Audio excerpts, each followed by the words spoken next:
Ladies and gentlemen, members of the national and European parliaments, dear colleagues.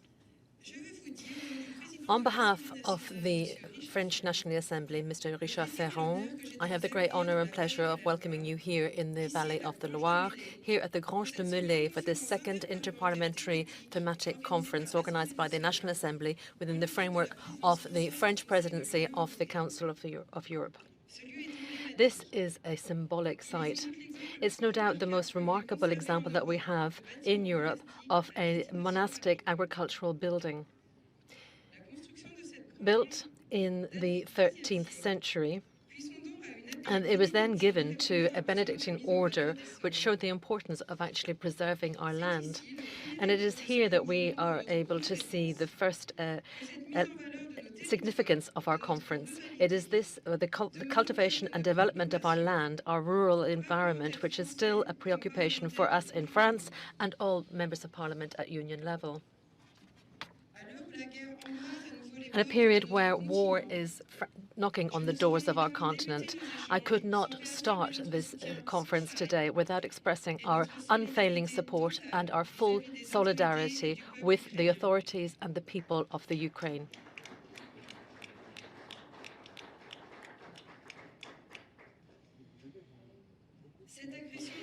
This aggression will not be unpunished. Europe is acting and will act. It is a key requirement. The unity that we demonstrated just a few days ago with a declaration on Ukraine during the COSAC meeting in Paris shows our common wish to defend our values, amongst which, of course, are democracy and the state of law. But this war has also shown us how important rural development is to us all and the particular importance that we should be giving to it.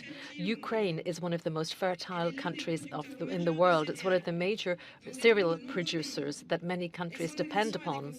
And the war has actually had a huge consequence with prices soaring on the world markets.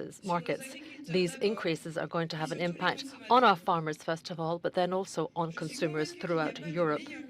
I believe that there's no better site, nowhere more emblematic to show that this difficult and unstable world, which is being pulled this way and that by various crises, needs to have an autonomous Europe, a Europe which is able to actually play its role, weigh in on the economy and the world politics which are now being revisited. We've got to build a strategic Europe. Strategic because Europe has got to be able to take on board the largest strategic dimensions of its policies. Strategic because we have got to ensure that Europe is not actually left behind in this world global challenge. Strategic because Europe cannot be everywhere, but should really focus on those areas where it can have added value for its citizens. And this last point is key, because our union has also got to be supported by our citizens. It's got to be visible to them, and it's got to be effective working for them. A Europe, a strategic Europe working for the service of its citizens. That is the principle which underpinned the report that I gave to the Prime Minister in October in order to prepare and coordinate the parliamentary side of the French presidency of the European Union. And I would like today to thank our Croatian colleagues, represented by the President Mariana Petir, and our Portuguese friends, represented by Luís Capelos Santos, for their warm welcome and their fruitful discussions during my visits to Zagreb and Lisbon. Their experience from holding the presidency of the European Union was very useful for us, and I hope that we have continued working in continuity. After a conference on the digital world and space at the beginning of the month, today we're going to be looking at European policies in the service of its citizens. The idea is very simple. What is Europe doing for our citizens? What are the clear consequences of its activities, of its actions in the rural areas in particular, and how can we improve these actions? Today's actions are key because we, as as national parliamentarians, we really are the basis, the connection between the constituencies, the territories, and the Union. We do not want a distant Europe, an obtuse figure, but a Europe which is close to the citizens with an impact on its daily life. And we know that it's difficult sometimes to bring the European Union's ideas to the citizens. We need to anchor Europe within our territories. I believe that the three subjects which we have selected to discuss at this conference today look at European policies that can actually be the most beneficial and also most tangible to our citizens. First, we'll look at the European Common Agricultural Policy. This dates back to the Treaty of Rome in 1957, and it's all the more important today when we have a war at our doors, because it does guarantee food supply at a reasonable price for the consumers. The Common Agricultural Policy has made Europe a clear agri-food power within the world. But today, our rural world is actually confronted with new challenges. Climate change, for example, is a new difficulty. And our union, the European Union, is now helping our farmers to effectively overcome these challenges by developing new methods to develop our land. But we've got to look at the CAP from a broader perspective. Now, when more than half of Europeans are overweight, where 1 adult in 5 suffers from obesity, and where 33 million people can't even provide a balanced meal in one every other day, the quality of our food actually is a major challenge. Also, of course, we have seen the difficulty of other adaptations with, for example, our fight against the overuse of pesticides. Europe has actually reacted with its strategy, with its farm to fork strategy, where the European Commission has put the citizen and the farmer at the heart of the common agricultural policy. The European institutions are showing yet again that they want to build a farming and a food industry which meets the needs of the consumers, producers, the climate, and the environment. The rural environment is very close to me, and how we can promote and develop our products. Here I'm thinking more of the local products, the products that have the local label, which you enjoyed, I believe, last night. Here again, this is a question of our local and rural identity, our common culture, of which gastronomy is one of the key elements. The protected labels are a geopolitical challenge which are too often ignored. And sometimes one of the examples, I think, is very clear. In July 2021, Russia decided that they would only allow champagne to be Russian champagne to be called champagne in Russia, which put our champagne produced not very far from here in a position of unfair competition. And I believe that a policy where we focus on the origins of our products is a key challenge for us, not just to make sure that our producers are protected and our consumers are protected from fraud, but also for all of our institutions. We, members of national parliaments, working side by side with our farmers in the fields, we know how important we can be to get the message from the farmers to the institutions of the Union. Your words, your opinions are important for Europe and for our rural communities. Our second debate is also a key issue, which is very topical today and at the heart of many citizens' concerns. Again, I believe the war has highlighted another malaise. That is our ability to provide clean, affordable sources of energy, which is autonomous and which is compatible with the future of our planet. We are working on this with the regional funds and working towards the energy transition. This is to be seen in a new context with the war waging beside us. One of the suppliers of energy is actually the murderous hegemony of Russia. Our strategic autonomy depends on us being independent in energy. For too long, we've been buying gas and oil from Russians at low cost in a rather naive and unthinking manner. Now our consciousness has developed, and we know that we need to have a real solidarity to ensure that we have access to electricity and gas at a reasonable price within Europe. For the first time, our efforts to protect ourselves from a geopolitical point of view actually coincides with our ambitions for the climate. Here again, Europe needs to have a strategic policy. We need to ensure that we are able to actually carry through this energy transition. The transition has to be just, or it will not be possible. We need to ensure that those regions that are able to can develop renewables and low carbon energies.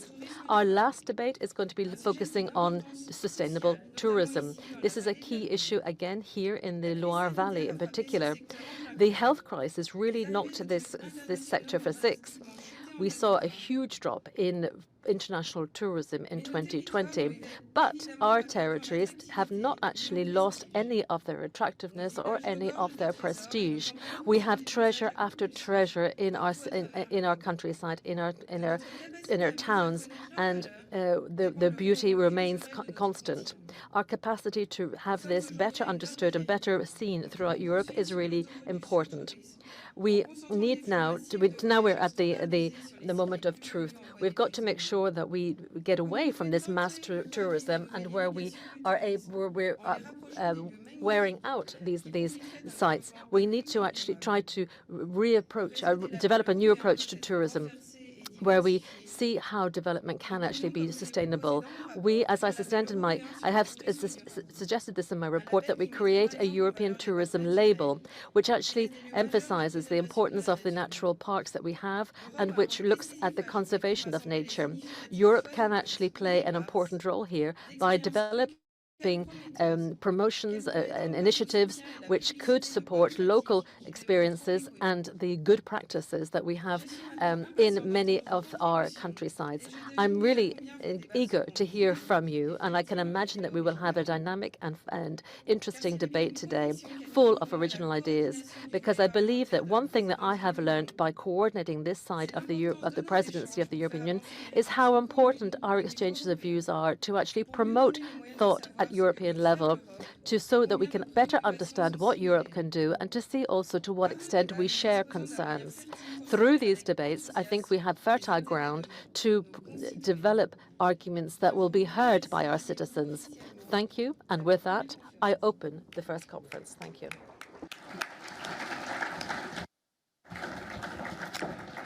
Merci, Madame la Présidente. Thank you very much. Thank you, President Sampol. Before we start, I would ask us to give a round of applause to Madame Laetitia Sampol and to thank her, because the fact that we were here together is thanks to her efforts. The fact that we were able to spend last night together is thanks to her. So very much, from the heart and from my very heart, I would like to thank you for organizing this excellent gathering. Madame la Présidente, Madam Chair, Laetitia Sampol, President, colleagues,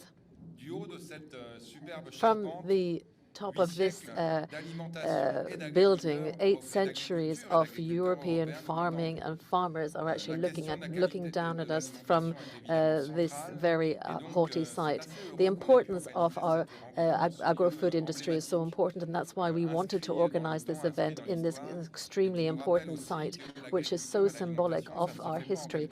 It just also reminds us that a food policy is not developed from one day to the next, but takes many, many decades and centuries. You mentioned that we do have 1 out of 5 citizens in Europe are suffering from obesity. We've seen an increase in things such as diabetes, cardiovascular diseases, and blood pressure problems. We have seen now that this has become a real public health issue. The quality of our food supply is also important for the farmers. We've got to make sure that we accompany the farmers in this transition, allowing also the European citizens to have access to high-quality products at a reasonable cost. How can we better feed everyone? How can we feed people properly to making sure that we have also got a decent income for the farmers? This is the challenge that we have got to address. We've got to understand the importance of food quality, and that is linked to the common agricultural policy in Europe. This has actually been this connection has been made quite recently. However, after the Second World War, the main priority for our decision makers was to secure supply of food within the European Union to support production. And at that time, indeed, we could say that they were successful. The European agricultural policy has enabled the European Union to become a first leading player in food industry, and they were able to supply food security for all Europeans over many decades. However, the war in Ukraine has sadly shown us just how key this matter is, and I'll come back to this in a minute. But the problem of the quality of our foodstuffs is something which has actually become more and more visible in public debates. We have seen successive reviews of the Common Agricultural Policy, and with each revision, we put more importance on respecting the environment and also the health element of our foodstuffs. The European Union is very proud to have actually now got the strictest phytosanitary standards, but also the most protective standards throughout the whole production chain. Alongside this, we have European legislation on labelling and the identification of quality goods. These two mechanisms have also raised awareness amongst the consumers. The new Common Agricultural Policy encourages producers to use more organic, more environmental friendly production mechanisms. But there still are a number of challenges that we need to address. One is the traceability of products and improving controls and checks on our food products. We had an example earlier which showed that technology can actually help us to develop along this line. Of course, there is another challenge, and that is an economic challenge. We've got to actually respond to the requests of the citizens who want quality food, but we've also got to make sure that this is accessible to all consumers. Right now, 33 million European citizens cannot actually provide a good quality meal one day in two. So we've got to make sure that we are able to access these high quality products without at a reasonable price. Otherwise, it's the farmers who will also suffer. I also wanted to talk about environmental issues and food sovereignty. Environmental issues are, of course, major issues.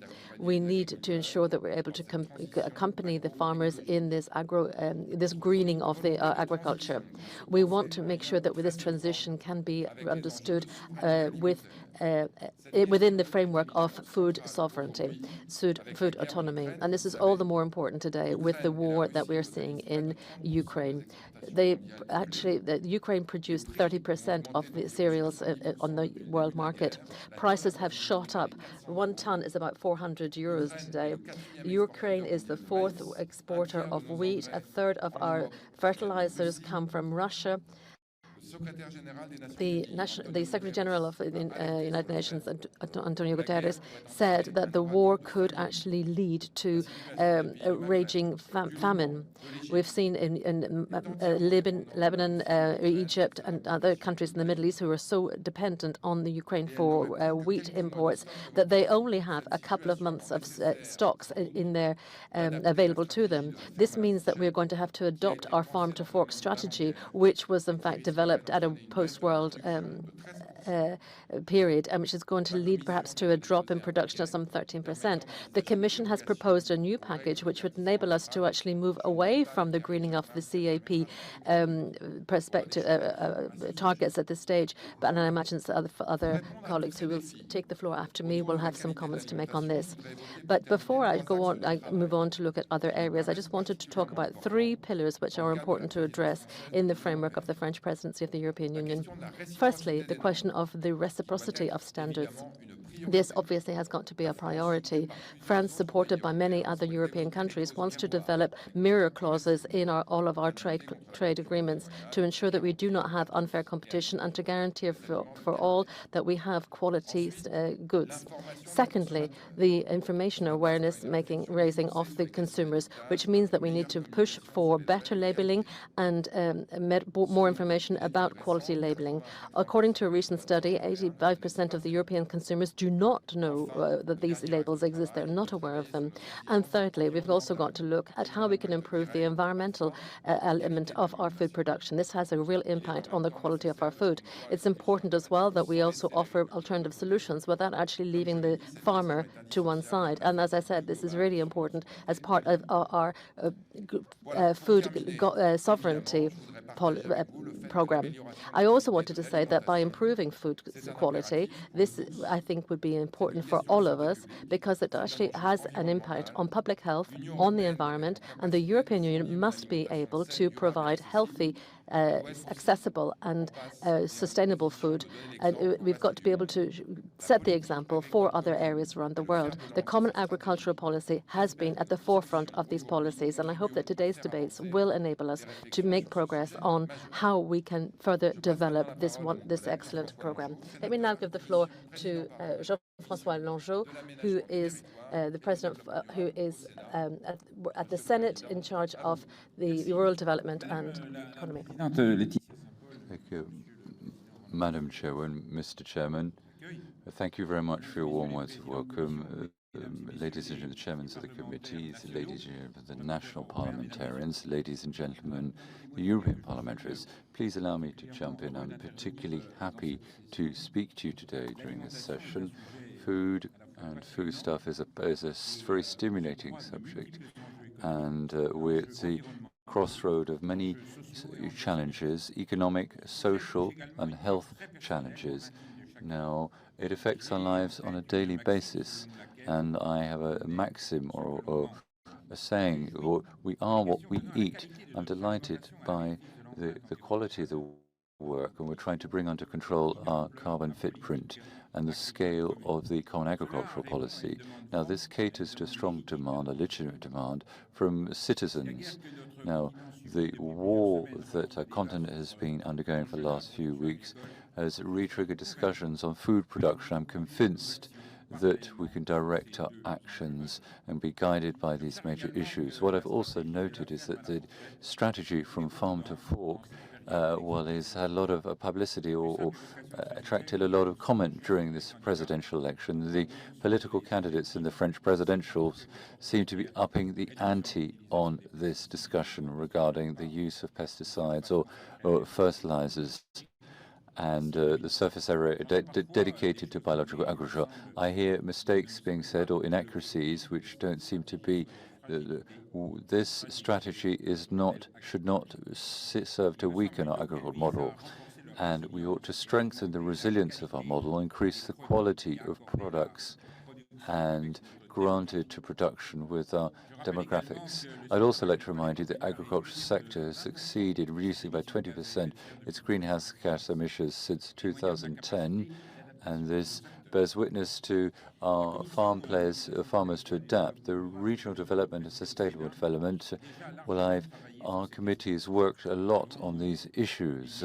We published a report devoted to sustainable local food in 2021 within the framework of a joint working party with the Commission of Foreign Affairs. This report addresses the independence of our agriculture on imports, from imported deforestation, of insufficiency of customs checks, or even the need to territorialization of our regional agricultural policies. The key message I'd like to convey today is the concept of sustainability seen and taking into account all environmental and social factors based on a simple observation according to which we cannot have an agro-environmental transition without the agriculture. My proposals were translated in the law known as the Resilience Law, and these two examples not only optimize the work of the institution for which I work, but more especially demonstrate the interest of working with a rationale of transversality on these issues and the linking it with the issue of competitiveness and the protection of farmers, and of course the challenge of reducing entrants or impotence and the challenges of the agri-food sector. Now, for my part, I'm convinced that farmers desire to commit to an agro-environmental transition, and these will be they lack the instruments to accompany that they need, but I'm therefore delighted to be able to exchange with you on the various instruments that farmers need to accompany them during this whole process. Thank you for your kind attention. Now, it's a great honor for me now to introduce our panelists. And first of all, we're going to kick off with a video from Mr. Olivier de Schutter, who is the Astois reporter of the United Nations on the right to food, an expert on sustainable food. Unfortunately, he was unable to attend in person, but he has sent a video of himself speaking. So I'd ask our technicians to launch this video. Good morning, everyone. I'm delighted to be able to make a small contribution to this important discussion, which concerns the future of the common agricultural policy and the way it may affect the food supply of men and women in Europe.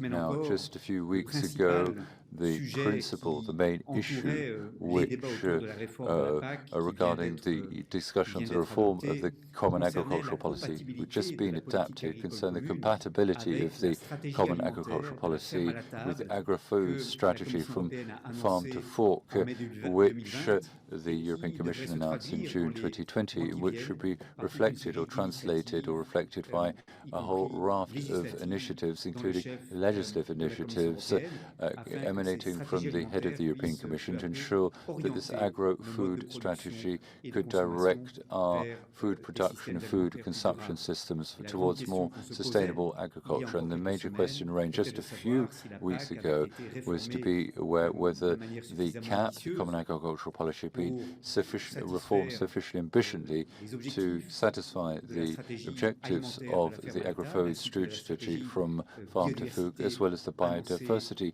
strategies, also submitted by the European Commission in May 2020, and many NGOs and many movements have contributed ensuring this agro-food strategy come to light, and there's been very strong involvement from these NGOs around 2018-2009, but in fact they were disappointed when the new PAP came out, the Common Agricultural came out, the reform one came out before the elections of May 2019 under the old European Commission, and therefore consequently did not give due consideration or to the objectives of ecological transformation, which have hitherto since then been adopted. Now we find ourselves against a new backdrop with the conflict in Ukraine, which started on the 24th of February, which has impinged adversely upon international markets with very significant price hikes of oil and gas, as we're aware these prices increases being directly passed on to the costs of agricultural production and the way the market mechanisms work. And so there was a strong correlation between the energy markets on the one hand and the agricultural markets on the other, for corn, wheat, soy on the other.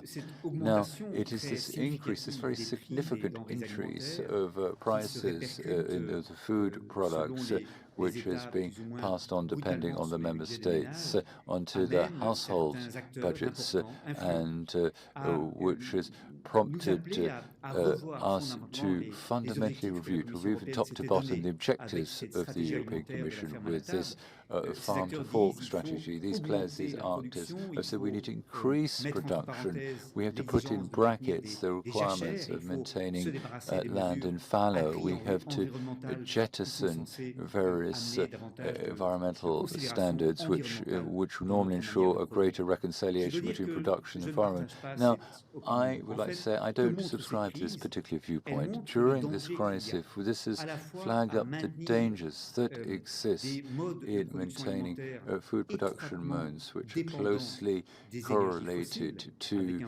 fossil fuels with significant recourse to nitrogen-based fertilizers and the use of agricultural machines which obviously use fuel so as to deploy themselves.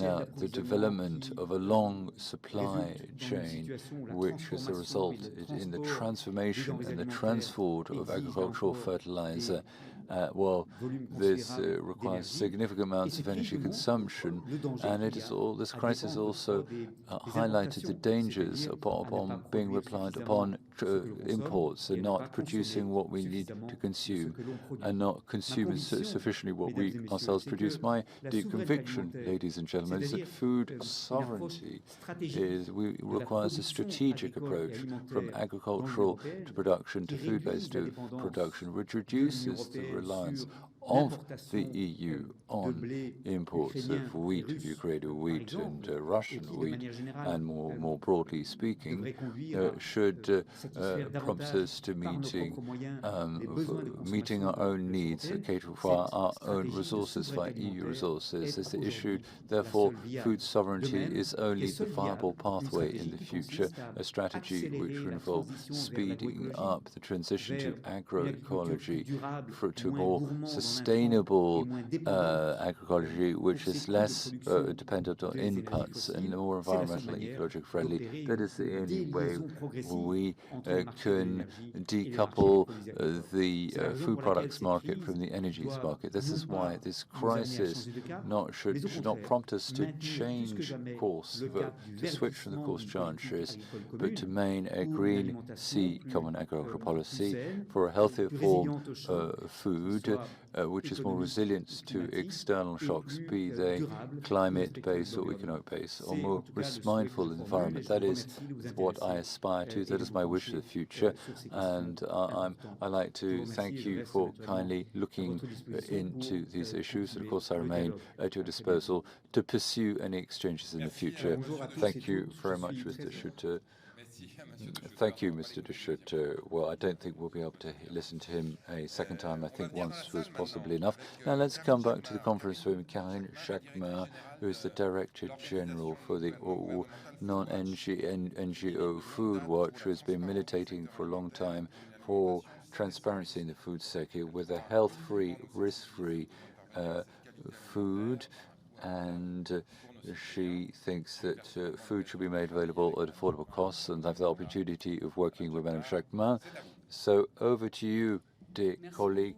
Thank you very much, Madam Chairman, Mr. Chairman, ladies and gentlemen, parliamentarians, national and European alike. Good morning, everyone. Olivier de Schutte has launched the discussion with many of the key words and key ideas to which I react. Let us remind of the importance of it's almost self-evident there is a right to food, to be able to food, that we all enjoy in France, in Europe, and across the world, and that gives us a responsibility to the public authorities. Hence the significance of these discussions today, but also at a European level, because you're well aware of the vast majority of rules and regulations on this matter at European level. A great deal of headway has been made over the last few years, and we put into place the general regulation on food, from 162 provides a very clear framework of what we expect from food, regulation in Europe. Notably, these rules are based upon the need for transparency, based upon a precautionary-based approach with regard to the needs of citizens, their right to healthy food and food supplies, accessibility to all concerned, and the Article 14 of this legal package, it is forbidden to put foodstuffs onto the market, commercialized, which are potentially harmful harmful to individuals' health. Article 4 sets out very specifically in black and white. It's not purely about substances which are of immediate danger to the health of individuals, but of danger to their long-term health. So the Food Watch, which operates at a European level, has intervened 3 times since 2015, the last being in December in 2015, tests that we conducted on laboratory tests on food products to demonstrate there was contamination of these products, which were mineral oils, which are derivatives of hydrocarbons, oil, gas, and carbon. And we, after 5 years and 3 negative laboratory tests, or negative as in sect, it was bad information available. Now the committees have begun talking about discussing the needs of these substances, which are not visible, visible to the naked eye. But I allude to this, but each time we run into the risk of health, I think this is something which should be really a case study for the future, a really exemplary case in point. Now, there's also the need, I like to recall, to allocate the resources required to member states. So greater mention is made of checks and controls, more checks so that health safety of foodstuffs is ensured and on our national soil, but clearly also for imports. You're well aware of these scandals which are recurring all too frequently. There's the Lactalis scali that we underwent in France with these eggs contaminated by fibromin, and the scandal of ethylene oxide, where all the member states have become fully aware that we had to withdraw such contaminated products. So harmonization of policies and drawing upon existing legislation has prompted us to think that things could improve. They're within grasp, so to speak, and contrary to some politicians think that a kind of a sort of a voluntary commitment of private sector companies might be sufficient when it necessarily isn't. We need to have greater transparency. There is a short of transparency there because we may have fraud regarding foodstuffs. There's a lack of discussion about the trade agreements, which will impinge significantly, and particularly on our standards, and particularly food standards. I like to come back to a key ingredient is the impact upon our health. When we talk about fundamental or basic rights, of course, public health is part and parcel of this. 2 major aspects. One is the nutritional aspect. Of course, today it's completely unacceptable that 1 out of every 2 adults be overweight or obese, and 1 out of every 6 children in France should be obese or overweight. Now, I know some of you have tried to drive forward this debate, the measures which have been sufficiently taken up, but we have to go even farther. Of course, these are complex issues, but it is simple. Experts tell us that measures can have a major impact. Let's adopt traditional labels harmonized across all EU member states. We know the discussions are underway in the EU Commission. A decision should be taken, and transparency for a simple logo for all of us to compare the nutritional quality of products amongst themselves. This would enable us to have access for all parties concerned to have equal access to healthy food information, healthy food, and I think there's in conjunction with the WHO, the World Health Organization, the regulation to ban to advertising marketing which targets children for products which have too much salt, sugar or fat. This just means we're slamming the brakes on all advertising. We're talking about things which are very targeted measures for children, for too sugary, too fat, too salty products. Now today, the willingness and commitment tends to be at a voluntary level. We have the EU pledge that voluntary commitments don't go far enough, or don't go far enough. There are no constraints, no sanctions. It doesn't really work. That's the problem, because the obesity and the obesity of weight situations continue to increase. And there are far too many potentially dangerous systems that you actually find on our plates on a daily basis in Sicily, in Europe in 2022. This should not be a matter of course or a fatality. I'm talking about additives. 338 additives are authorized in EU industrial food. That's quite a lot, too much so the toxicologist, because there's a cocktail effect, and we can't eliminate the risk of the cocktail effect or mixed enhanced event with 338 additives. And there's sufficient scientific data which has flagged up their dangerous natures with products which are not only dangerous, but we've got alternatives. I think one shouldn't hesitate to adopt such alternatives, and we should hesitate to ban such substances. That's a case of titanium dioxide with its particles. It took time, admittedly, but thanks to all of you, we got the job done. It's been banned from food in Europe. It's unfortunately not the case in other products or other forms of medical drug, but in foodstuffs it's been banned, and we're going to get banned nitrate-based foodstuffs. And this is a very active, vibrant campaign underway in France, and the legal positions were recently discussed. Let's keep things simple. When a substance is dangerous, the industrial groups prove that they can have pulled out. Let us accompany these private sector companies in the general interest, in the public interest of all our citizens. Let's get things moving forward.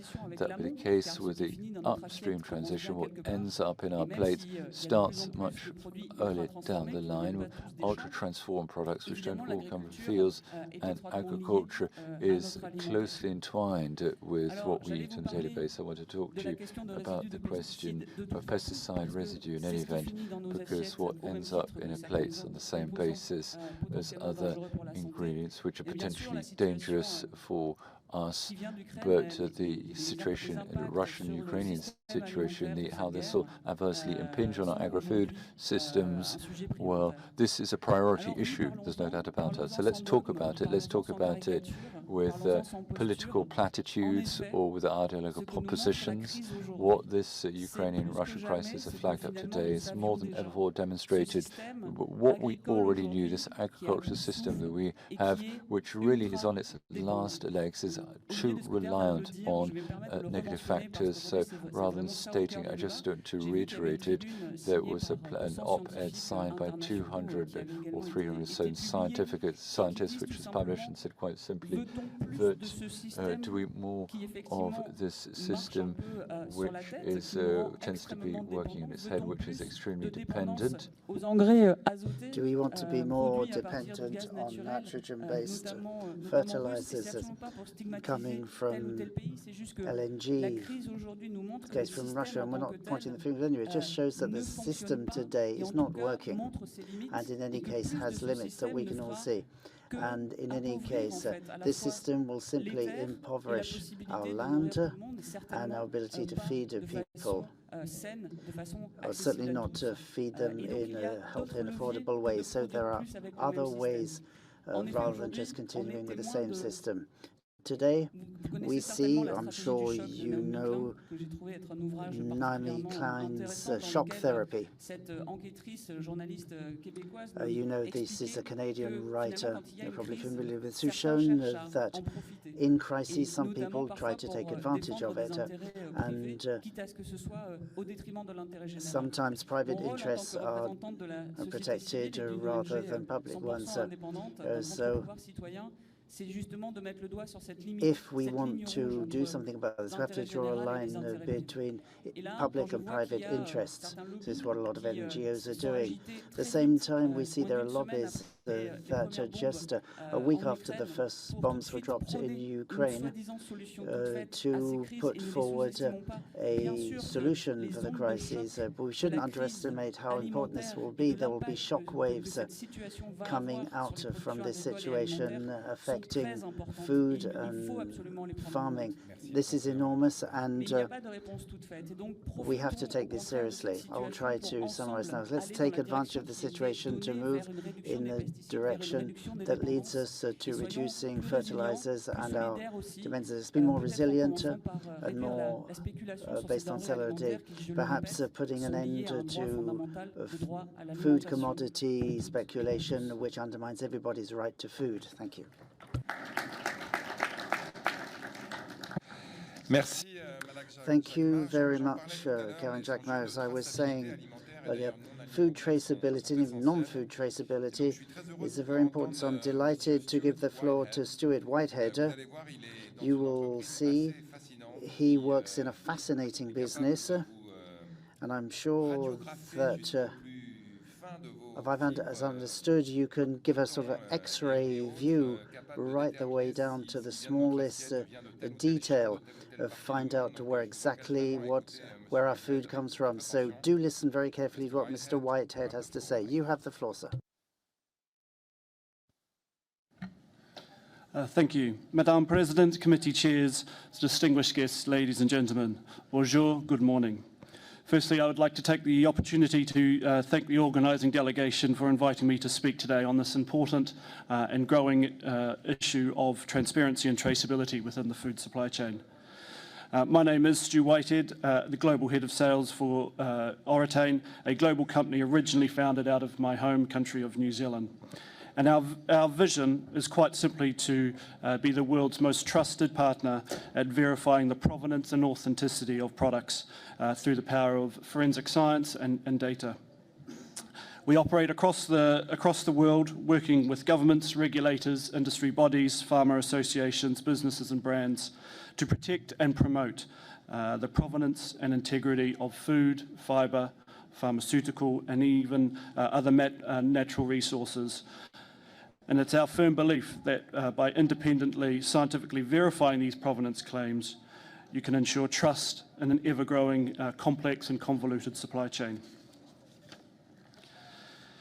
Because by restoring that trust and truth in supply chains, you can restore the consumer's choice to fair and accurate food that they consume, but also ensuring that you protect those who produce the goods and food themselves.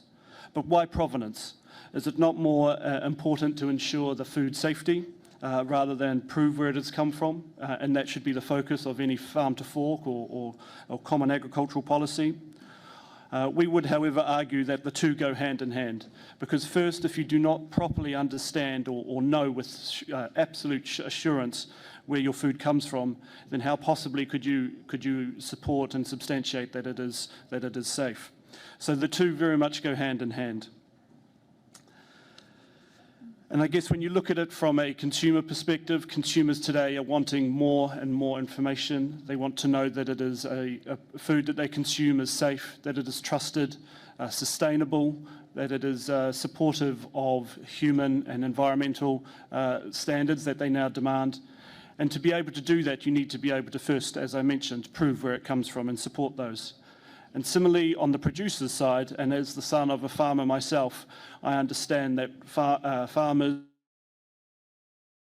growers are putting a significant amount of time and resource into further providing more information about their products to ensure that it is produced in a sustainable and fair manner, and also doing so with modern with fair treatment of workers around the world. However, that is not always the case in the globalized world. Both good and bad globalization has meant that local producers have sometimes been outcompeted by cheaper alternatives around the world, and not necessarily to the same standards. So again, the same issue of where that product comes from really comes into the fore.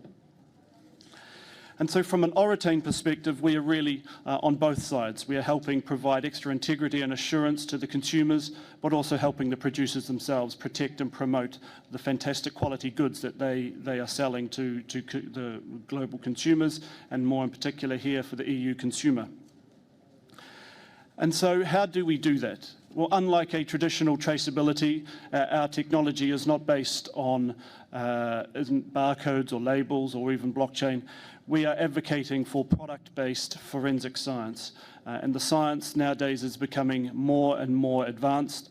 And so we advocate strongly to be, if you want to be sure where your products come from, you must have confidence and test the actual product itself. No other method of traceability or transparency will offer that without the product-based testing. And so incorporating more of this into the due diligence of farm-to-fork strategies and traceability is of great interest and importance. From an Oratane perspective, we are working with governments and regulators around the world to ensure that the products are genuine, to underpin and support trade policies, sanctions, but also ensure that standards are being met for imports and exports. And on the consumer side, or the businesses themselves, we're working with them to prove and promote their brands based on origin. More and more today, brands and businesses are promoting on origin. And that means that if you're going to claim, you need to have that intrinsic evidence to be able to support and underpin those. But also uniquely is that our work supporting with smallholders. We work with a number of smallholders around the world who are promoting low-intensive products. For example, we work with a cooperative of growers of quinoa in Bolivia promoting their brand that they export to the world.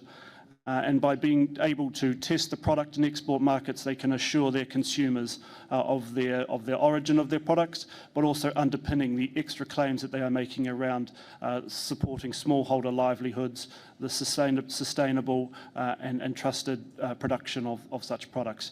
And that same methodology can be adopted here in Europe across multiple different industries. One of the great examples of how we are working on the product-based testing is some work that we are doing in the global fibre industry, proving where the raw materials of cotton is coming from to help, as you may be aware, prove or rather disprove that cotton is coming from good sources and not sources that may have compromised human rights or environmental credentials. And I think those same opportunities exist within the food supply chain, being able to underpin such interests and motivators that drive the consumer's purchasing decisions, but also how we should, as a society, work towards that more sustainable food production system. So to summarise, I come back to my same point as well. When it comes to traceability and transparency, there are a number of different alternatives. However, for the most robust and independent methods, we would advocate that it's the use of forensic science, which can drill right down to country, regions, and even in particular industry sectors and industries down to the individual farm. And so I would advocate and encourage that as we look to improve and expand upon existing policies, to really look at adopting how science can underpin and support many of these traceability and transparency claims. So thank you very much for your time.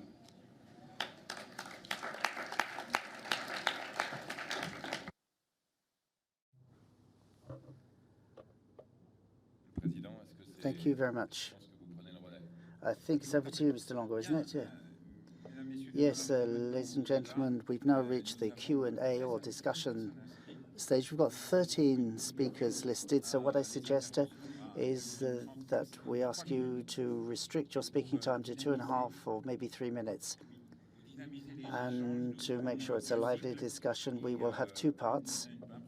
There will be one part with 6 speakers, and then the second part, the 7 others. And then we'll be back to the panel for 10 minutes. So without further ado, I'll give the floor to the first 5 parliamentarians who are on the list. I hope I've got their names right.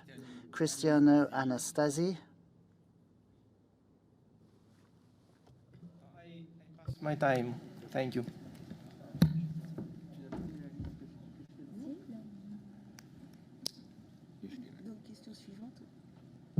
Monsieur Then we have Jerzy Groszikowski la Pologne. from Poland. Bardzo dziękuję za zaproszenie, możliwość uczestnictwa. Będzie mu tłumaczyć. Sorry, there is no interpretation from Polish in French then. So we have an interpreter translating into French, so we can translate from the French. Mamy naprawdę poważny problem wojny z Ukrainą.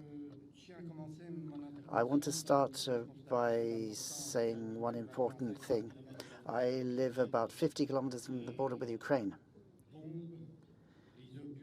And there are bombs and shells falling just a few kilometers from my home.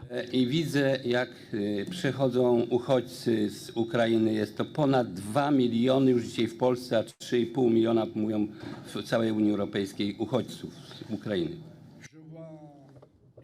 Every day, I see refugees flooding across the border. They are already 2 million, a total of 2 million in Poland, and in total about 3.5 million. Rosjanie niszczą sprzęt rolniczy rolnikom, że nie zasieje się zbóż, że będzie poważny kryzys żywnościowy. It's also being said that the Russians are ensuring that it will not be possible to grow food on our land, which will lead to a food crisis. Z Ukrainy, gdzie były powiązane koncerny międzynarodowe. Tego teraz nie ma. Co będzie dalej? Pytanie. Poland is a country of transit for vast quantities of agricultural products distributed throughout Europe. That has now stopped. So the question is, what is going to happen in the future? O jakość żywności, ale dzisiaj musimy sobie powiedzieć wyraźnie, jak zabezpieczyć żywność, bezpieczeństwo żywnościowe Europy w przypadku tak wielkiego kryzysu, jakim jest wojna na Ukrainie.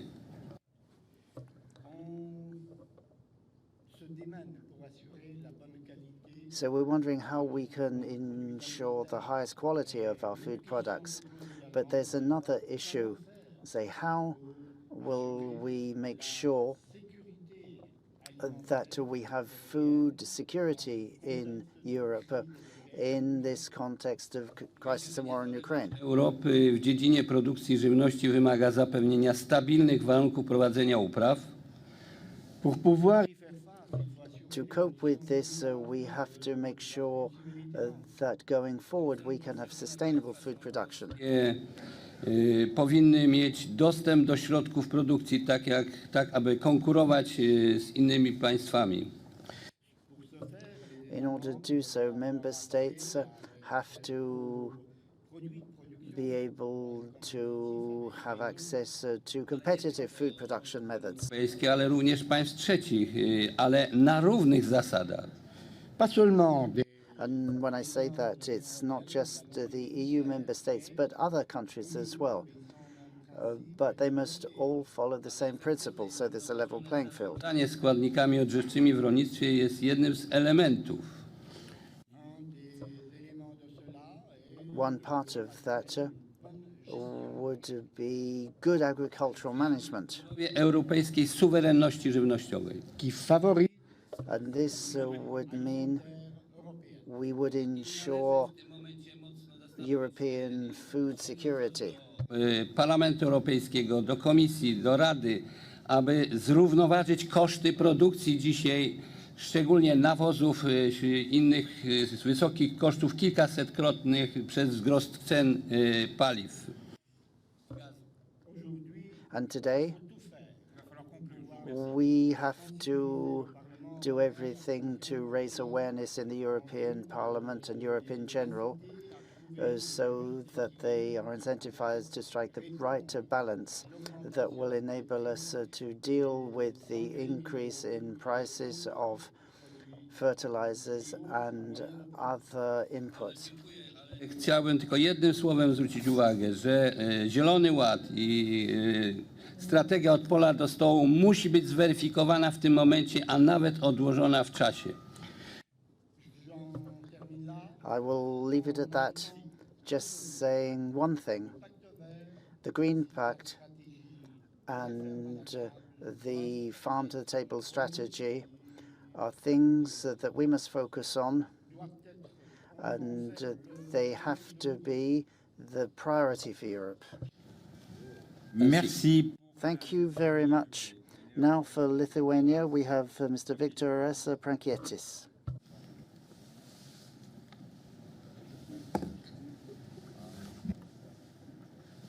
Okay. Dear colleagues, distinguished delegates, ladies, gentlemen, we are meeting today in France, in a beautiful and peaceful country. I would like to thank to the organizers for this opportunity. That is the opportunity to speak, rather to fight. Today we are speaking in one voice, in different languages, but in one voice. The people of Ukraine are fighting today. They are fighting for their freedom and our freedom, for European values, for human rights, for the right to the future of their people and their state. Each country has the right to exist within its borders. And Ukraine has been fighting for this right for 8 years, since the Maidan Revolution. Putin's war against Ukraine has transformed our geopolitical situation, changed our perception of security, including food security, and hit our economies as well. Today we wonder as to what will happen next, as the Polish representative said. But first and foremost, we need to find answer to the following questions. Can we common agriculture policy remain the same as we thought a year ago? Who in the world instead of Ukraine will produce a tenth of wheat, a sixth of barley, maize, and rapeseeds, and a half of sunflower seeds? How will this affect global and European markets? How will this affect the social situation in the countries that rely on imported foods? Should we postpone the application of restriction on production until peacetime in order to ensure solutions to the food security problem, which is a matter of strategic importance? At the moment, there is no greater challenge than ensuring the uninterrupted food supply to former Ukrainian export markets. It is important to consider new supply chains and to understand the values of short food production chains for local economies and for ensuring food supply stability. I therefore welcome the Commission's initiative to submit a plan for ensuring food security. I have also called on the Lithuanian Ministry of Agriculture to draw up the National Agriculture Plan in the context of the war in Ukraine. In conclusion, I would like to underline that we condemn Russia's military aggression against Ukraine.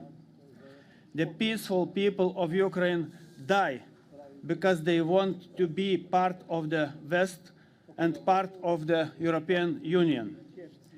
We have to admit that we need Ukraine as a sister. What is more, we need Ukraine as we need air, water, and food. We must help Ukrainians and speed up Ukrainians' integration into European Union. Thank you.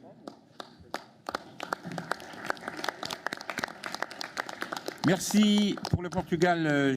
Thank you. Now for Portugal, let me give the floor to Mr. Capelos Santos, Luis Capelos Santos, Madame la vice-présidente de l'Assemblée nationale, Vice President of the National Assembly, Madame St. Paul, and also Rapporteur, Mr. Lecomte.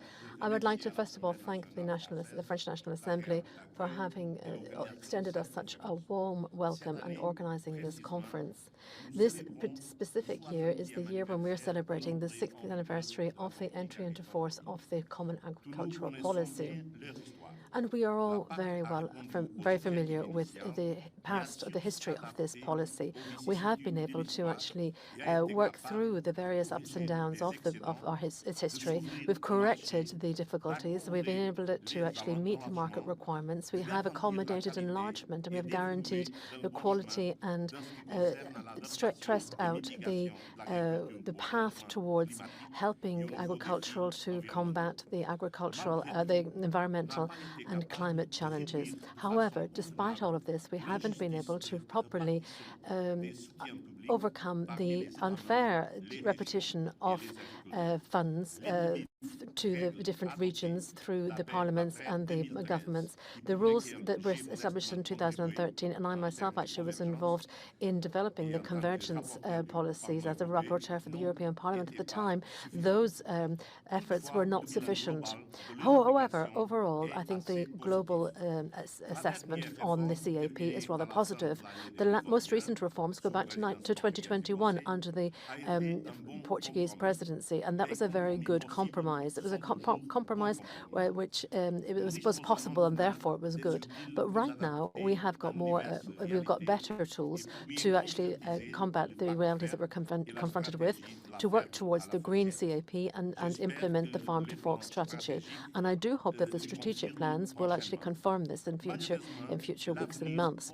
However, sadly, after the pandemic, the future that we had in our minds has actually not materialized. Rather, we have seen this awful aggression, Russian aggression, which started on the 24th of February last. Everything changed. All of our certainties went right out the window as far as food supply is concerned.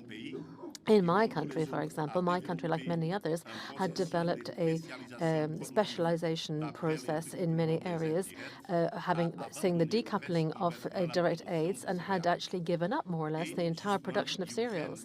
But now Russia and Ukraine have become our main providers for these cereals. And don't forget that other member states have also said that they are no longer allowed to import cereals.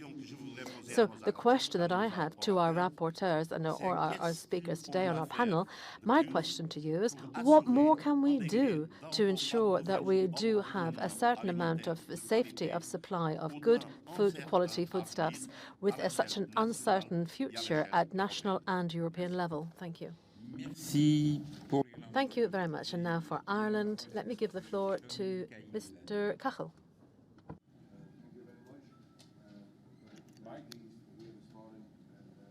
Much for invitation. As I'm a member of my parliament, but I'm also a dairy farmer. And I'm one of the fortunate ones that the next generation is taking on the mantle. And I think we have to focus and concentrate on the young farmers and why, you know, the percentage of young farmers across Europe is alarmingly low. And unfortunately, the marketplace over the last number of years hasn't delivered a viable price to attract our next generation into farming. And that's something that we need to focus on. Before I became a parliamentarian, I was a farm leader for a number of years. And I was constantly lobbying in Brussels. And over that period of 15 to 20 years, the balance of CAP has moved from its original principles on food security. And the war in Ukraine has shown how vulnerable we are. Yes, we have to recognise climate change. Yes, environmental standards have to be protected. And yes, food safety is paramount. But the overriding principle of CAP has to be sustainable food production.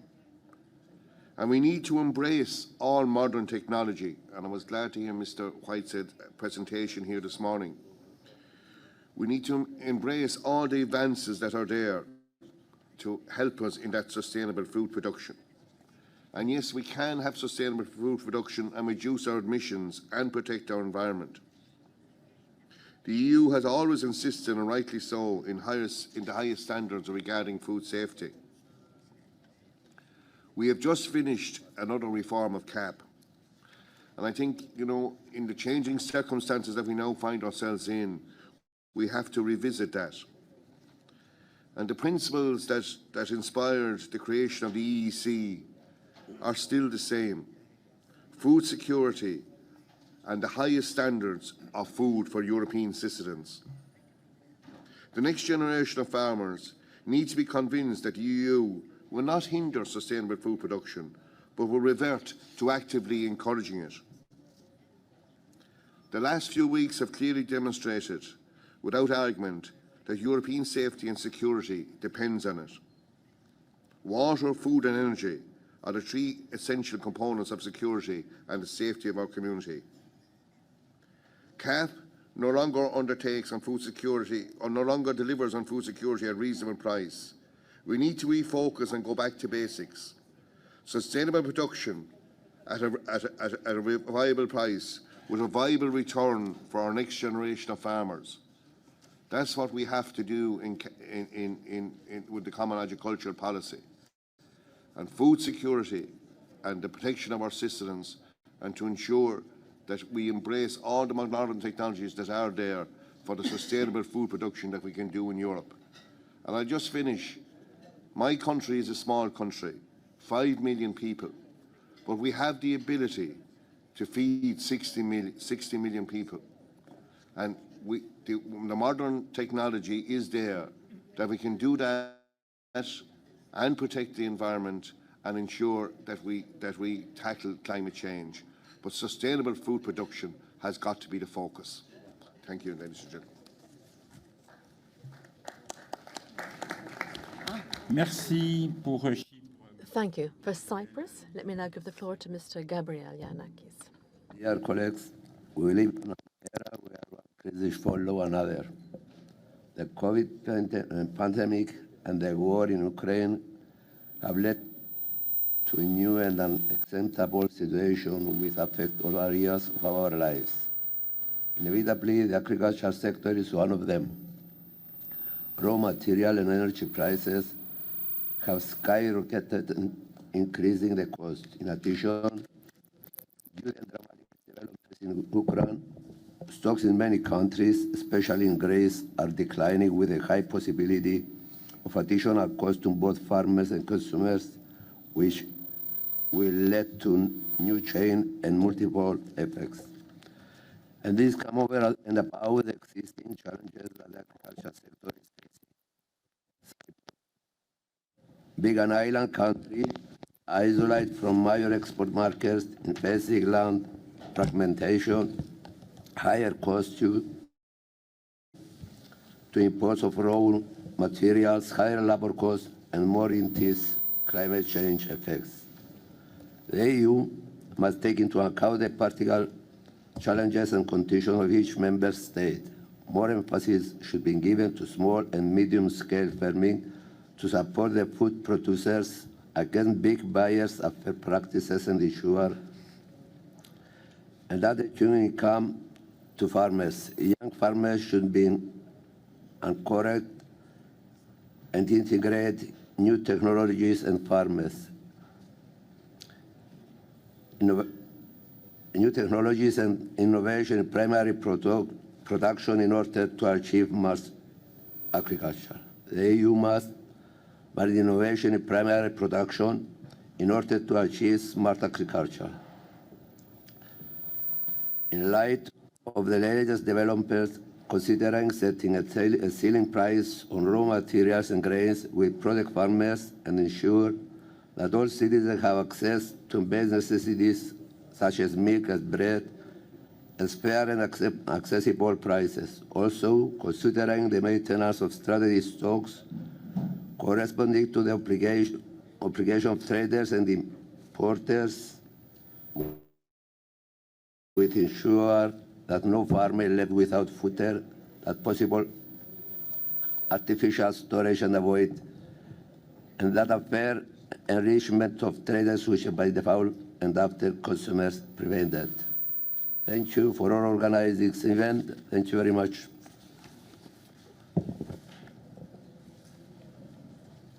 Merci. Thank you. And again, for Cyprus, I'll give the floor to Madame Savia Orfanino. Thank you very much, Madam Chairwoman, dear distinguished colleagues.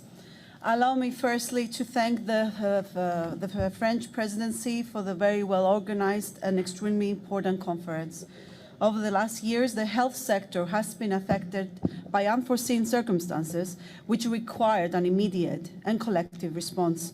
The coronavirus pandemic has put the EU member states' health systems to the test. Even more important, we have already heard from distinguished colleagues that the war in Ukraine has a negative impact on the mental health of the citizens, but also limits access to proper medical care and, of course, to basic goods. The implications of potential radiation leakage from the nuclear power plants in Ukraine on health and food is also beyond imagination. In Europe at the moment, solidarity is unprecedented in all aspects, but also more needs to be done, especially in the field of food security and high-quality food. Human and animal health and the condition of the environment are inextricably linked and must be treated as such. Today, improving food security requires action in production, processing, storage, transport, retailing, and consumption. Ambitious targets concerning animal welfare, reduction of chemical pesticides, accurate and comprehensive food labeling, sustainable use of fertilizers, and combating antimicrobial resistance will have long-term benefits on health. All citizens, regardless of their social economic background, and this is extremely important, must have access to organic and high-quality food. The direct farmer-consumer relationship must be strengthened to avoid increased costs and to provide the right of access to fresh products without preservatives. All citizens must be aware of the goods they buy, and relevant education and proper labeling are essential. Imported products from third countries must meet European standards through appropriate controls. Ensuring fair prices and a fair distribution of income, of course, throughout the chain, prohibiting unfair commercial practices and aligning the practices and activities of food businesses with sustainable development objectives will ensure the competitiveness of European producers.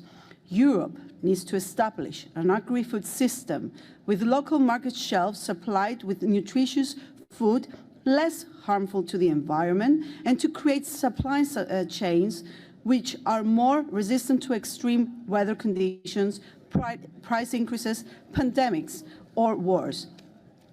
To guarantee European food security, sustainability, and affordable prices for consumers, Europe must draw flexible strategies and regulations and provide adequate funding to its member states to support them in this huge effort for further improving food quality for all EU citizens. Thank you very much again for this excellent organization of this conference.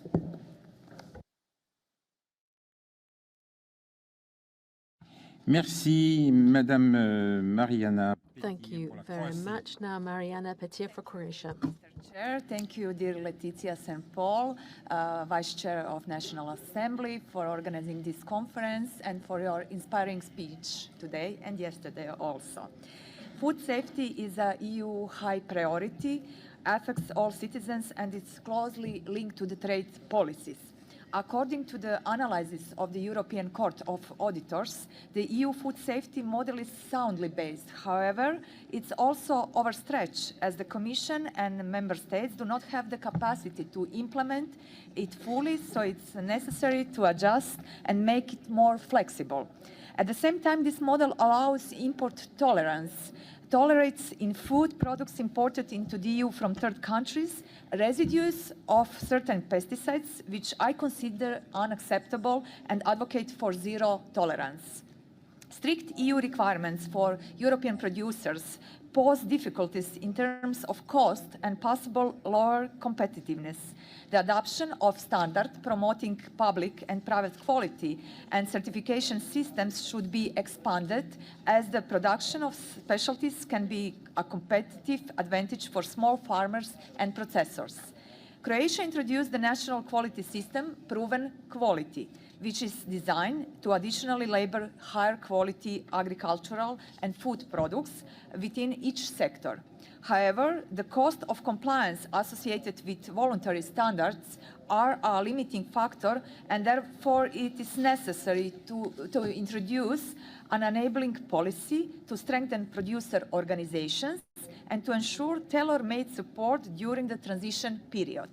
The Agriculture Committee of the Croatian Parliament adopted the declaration of the Alpa-Adriatic-Danube region free of genetically modified organisms, guided by the fact that Croatia is a GMO-free country and that we want it to remain so in the future. Additional support for this initiative would be provided by quality system and adequate labeling of GMO-free products, but also the establishment of clear criteria related to the labeling of GMO-free products and strengthening control authorities official and reference laboratories for GMOs. I call on all member states in the Alps-Adriatic-Danube region to join our initiative and make the necessary efforts to ensure that support for GMO-free areas is accepted and upheld with the aim of preserving biodiversity and ensuring environmentally sensitive and ecological cultivation of agricultural products that is inherent for this part of Central Europe. Thank you very much for your attention.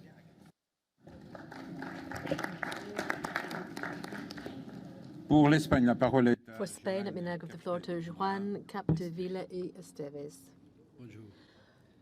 Madame la Vice-Présidente, chers collègues. Good morning, Madam Vice Chair, Mr. Vice Chairman, dear colleagues, dear heads of parliamentary committees. I hope that our discussion will be very fruitful, and I'd like to apologize for my French, and I don't have a great command of French, but with your indulgence, I'd like to use the language of Cervantes, the language of Spain.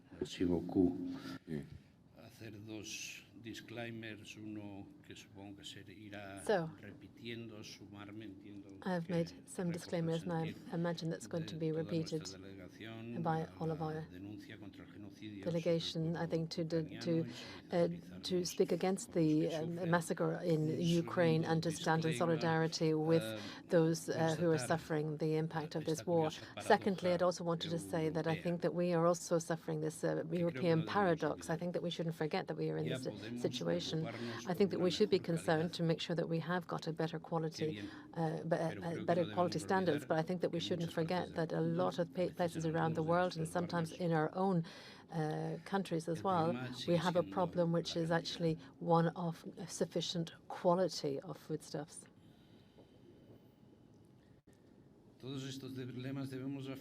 I think that we've all got to think of how we all have a perspective from our own particular situation. We've got to remember that there is indeed a separation of powers in our countries, and we, colleagues here today, I think, are representing a republic and independent authority. And we have got to supervise and promote and define new standards with new ambition for a new legal text for our governments, for our state bodies at state level and also at European level.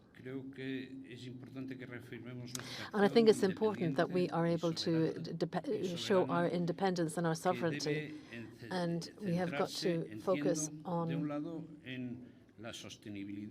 issues such as sustainability, traceability and security of supply, and the quality and knowledge of the scientific developments, trying to ensure that we are able to produce better and more.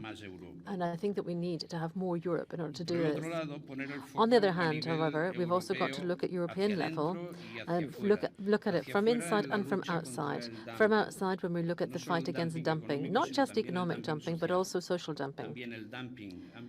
So also environmental dumping and also the dumping against food security or food safety. So I think of how the distribution of the CAP money goes. I think it's a real shame that so much of it goes to just a handful or 100 producers. We've also got to look at the carbon capture efforts, the way in which we have been trying to invest in new areas. And I think that the support for managing sustainable forestry has also got to be looked at from within the CAP. Thank you. Merci. Thank you very much. Thank you very much. Over to Bulgaria, Mr. Famen. Mr. Broman Abovisky. Thank you, Mr. Chairman. Dear colleagues, let me thank first of all to the organizers of this wonderful event. It's an honor for me to be here in the heart of rural France. Unfortunately, we are holding this meeting in a situation that we never imagined could occur in Europe. The unprecedented situation in which Europe and the whole world find themselves has confronted us with additional challenges related to food security at a time when the world has not yet recovered from the COVID-19 crisis. In order to cope with that regulatory levels of the Common Agricultural Policy and the other EU policies needed to be identified and activated so we can increase European production capacity for agricultural products and ensure our food sovereignty without sacrificing food quality. The EU is already taking action in this direction, but I believe that further work needs to be done. At the same time, the need to tackle climate change, protect natural resources, and ensure biodiversity must be combined with strengthening the viability of agricultural holdings and maintaining the capacity of agriculture to carry out its primary function for the benefit of society, and namely food production. Given what's happening in Ukraine and the socio-economic consequences of the war, I believe that in order to make the right decisions regarding the implementation of the EU's climate and environmental objectives, we need an in-depth analysis of potential scenarios for the degree of the impact of the conflict on the agricultural and food sectors.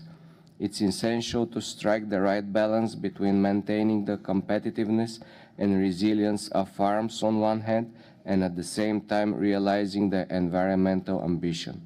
Consumer behavior has recently shown increased appreciation and increased demand for local food, while at the same time they are interested in the methods and technologies of cultivation, type and allocation of the farm, as well as possible results of tests for product quality.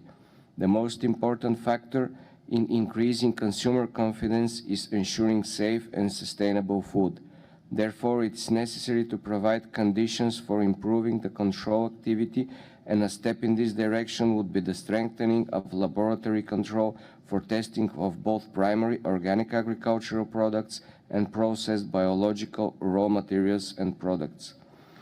Applying a single approach to labeling in the European Union on the origin of food is of particular importance for consumers. Merci de conclure. Merci. Sorry? Il faudrait conclure. Ah, okay. Thank you.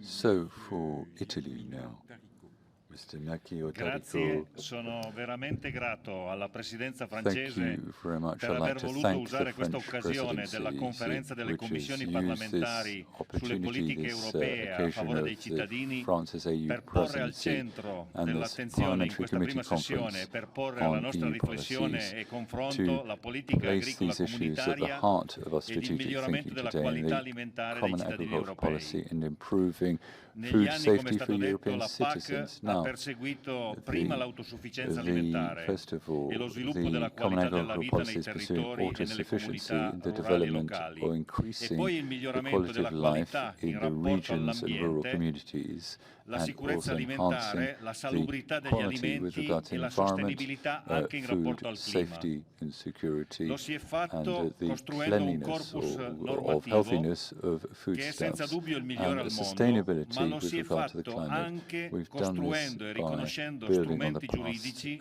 che standards, mettessero in which are probably condizione the i best in the world, produttori, i loro but by consorzi e le creating loro the right legal associazioni di instruments poter dare which will enable evidenza e producers trasparenza alla and qualità dei their prodotti producer associations to e alla qualità underscore degli the high ambienti quality in of their cui questi products vengono and the realizzati. high E quality soprattutto of negli ultimi anni environments and sperimentando ecosystems where these innovazioni products proprio are sulla produced. And certificazione it is dell'origine over the dei last prodotti few e delle years materie prime per by realizzarli. introducing innovations as Perché la far qualità as e le the caratteristiche che i certificate of consumatori orange for cercano products negli and the raw alimenti materials sono and legati ai commodities which go prodotti, to make up ma that. anche ai Now, territori the e agli ambienti in cui attributes questi or vengono the characteristics realizzati. that consumers E quindi il are tema seeking posto products are linked up dall'etichettatura with è un tema quality in these centrale e products, strategico but also per not il just the raggiungimento di animals questo themselves, but the obiettivo, ecosystems, per mettere in environments in which condizione they il are cittadino raised. consumatore So high di quality avere label tutte le is central notizie and per poter strategic perseguire i suoi so as to obiettivi e enable cercare e European trovare citizen communities to have all information available to attain the objectives that interest them, a form of labeling which highlights the characteristics of the product as well as the origins of the product and the raw materials which go to make them up. Now, the fact of creating the best conditions or circumstances for European consumer citizens has prompted regions and rural areas to do even better. And I think certification labeling is one of the best ways of doing this. I think it's very important to highlight the particular attributes of any given product and the food system or the food regimen from which it comes. Now, beyond the food characteristics and the environments in which they're produced, is a big difference to know whether it's used in grams, hectograms, or kilograms. Therefore, we need to have appropriate information available to enable European citizen consumers to make the best judgment.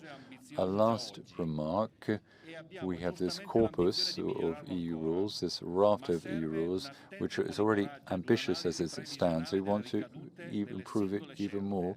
But we need to analyze this. Each choice is not to lose sight of the technical sustainability of this, because we're talking about our own self-sufficiency. That is what is at stake.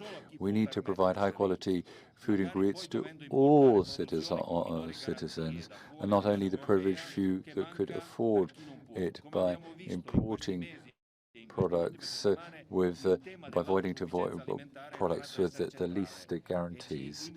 And now we've been able to see self-sufficiency is risen higher up the agenda, and we must pay more attention to this in the future. Thank you very much. Teresa Mazes Mateo for Spain.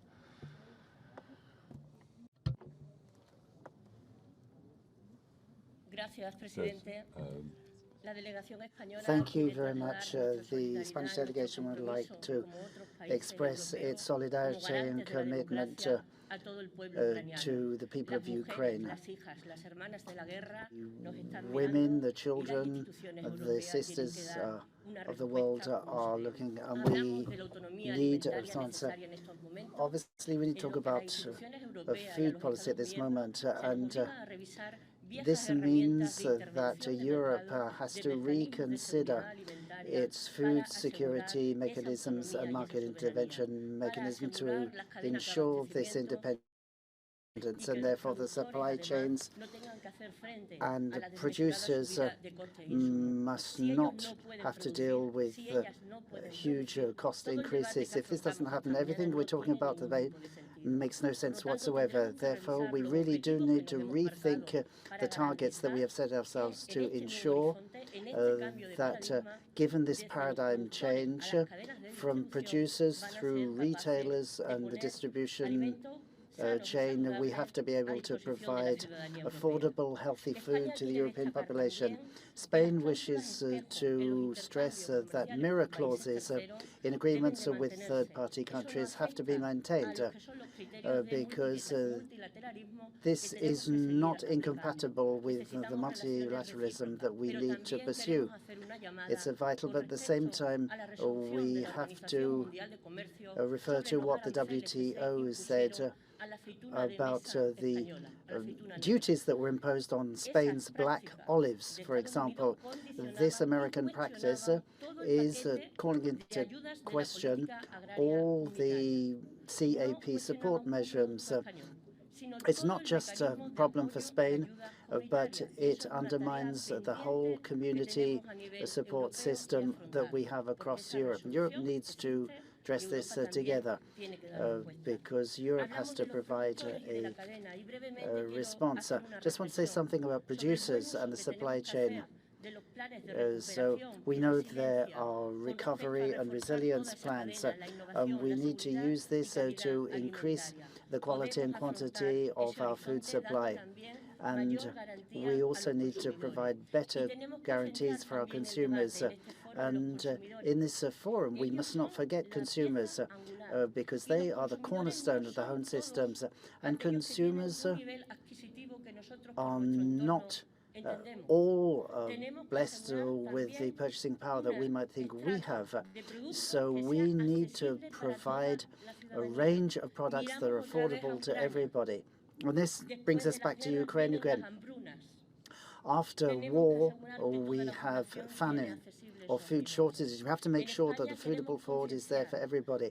And Spain wishes to ensure that we are aware of the need for sustainability with a package of measures against food loss and wastage. If we cut back on loss and wastage, we will also meet our environment requirements and commitments, and we will improve the prices for our consumers. Thank you very much, Chair.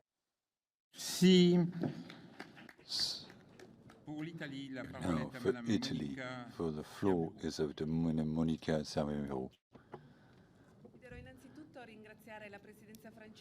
First of all, I'd like to thank the France's EU President and Madame Laetitia Saint-Paul for the very sound organisation of this conference, a very fluid organisation, which enabled us to have this very high-level conference on very important issues which need a vision for the future, a discussion which is unfortunately taking place against the backdrop of a very unhealthy situation on the international stage, given the invasion of Ukraine, and of course we therefore have to provide fresh analysis in the light of these latest untoward developments.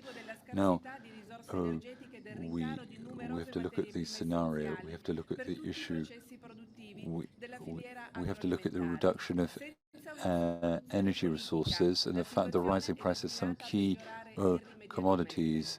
This situation will probably get worse. It is therefore vital to activate all the potential exception measures which allow us to address this emergency situation, leaving land in fallow for some production and activation the crisis reserves of the CAP for immediate support for the whole agri-food sector to render these operations and activities sustainable, long-lasting from an economic viewpoint.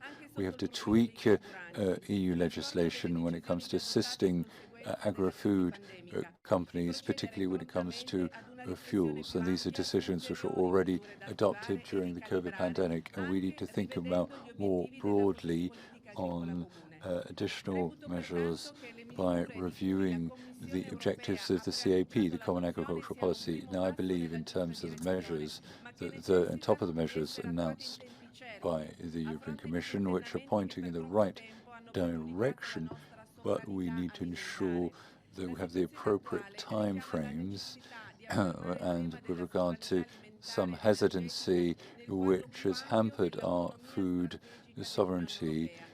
Latest developments require us to place food sovereignty sufficiently at the top of the EU agenda, and this has been amplified by France's EU presidency, given the growing trade interdependence upon food suppliers.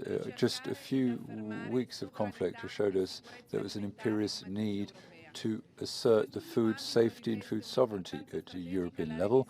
Within this context, it would be of strategic interest to revise the information regarding food information, including the labelling, and given the divergencies in the Nutri-Score, we have to furnish the right information to EU citizen consumers, ensure the food elections of the various EU regions, and provide them with the right regulatory framework regarding the origins and the attributes of their products. For example, the Italians, it is a case in point with the Mediterranean region.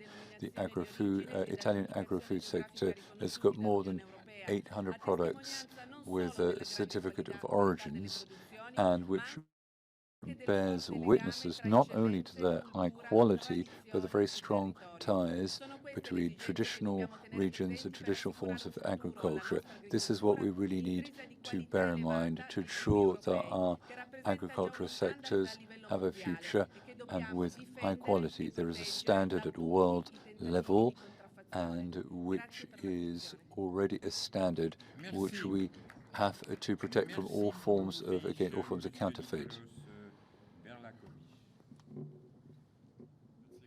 Thank you very much.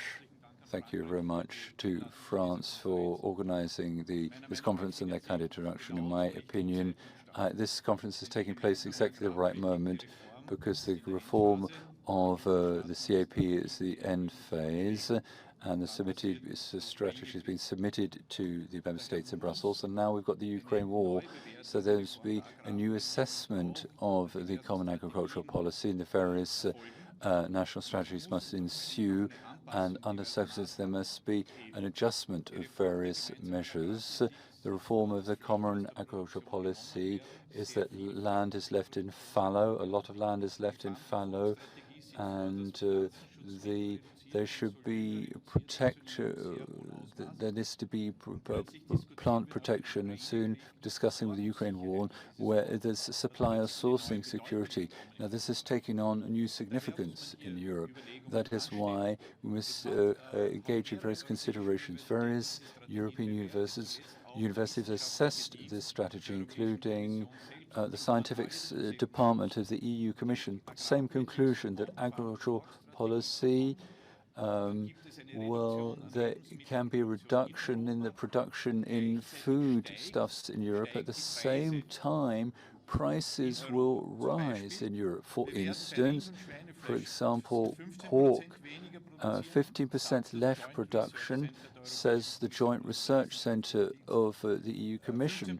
50% less pork, and well, at the same time, prices for same products will rise, and for 7% for similar products. So and I say this emphasis is just from Austria's vantage point. We have been focused on eco-friendly agriculture as the EU Commission provided for, the 25%. We know what we're talking about in Austria. We've adopted this environmentally friendly approach. But if we don't adjust this strategy, there'll be a violent, a humongous political problem in Austria and EU, and in other states. There'll be an inflation of food prices that will be intensified by stockouts or a lack of certain foodstuffs. So we might have even less and less production. This could be political consequences and reverberations that no one's ever known in Europe. And this is why this conference, I use this conference to call upon the Commission to take into account biodiversity and all these other aspects, but to look at review the farm-to-fork strategy and adjust it and adapt it, given the latest untoward developments in the international stage. Thank you very much for your kind attention. Thank you. Last intervention for France. Over to France now. Thank you very much, Chairman. Let me start by thanking Vice Speaker of the French Parliament for coming here to our region and our department here around Tours. Congratulations and well done to all the colleagues for having travelled this far to see us, because it's very important for us to get together and to get to know each other. It is indeed, in the current situation, with so much suffering at our doorsteps, very difficult to talk about food quality, whereas our Austrian colleague was saying we might well be facing a serious supply security problem. But at the same time, given the latest IPCC report, we cannot ignore the environmental aspects, and therefore the issue of providing our consumers with the right information so they can make a responsible choice. And to come back to traceability, food security and labelling. Those three things go very closely together. And I have a specific question for Mr. Whitehead, because you work in a startup. You are bringing in these new tech tools so that when we talk about traceability for consumers, this is about a batch number, and you don't really know where everything comes from. Certainly as a consumer, we don't really know what this means. And also the list of ingredients on labels getting longer and longer. So how can we ensure that consumers get to the right information through these new technologies? Thank you. Thank you all very much. What I suggest now is that we try to take a few responses from our panelists. But please don't take more than 10 minutes because we're already running very late.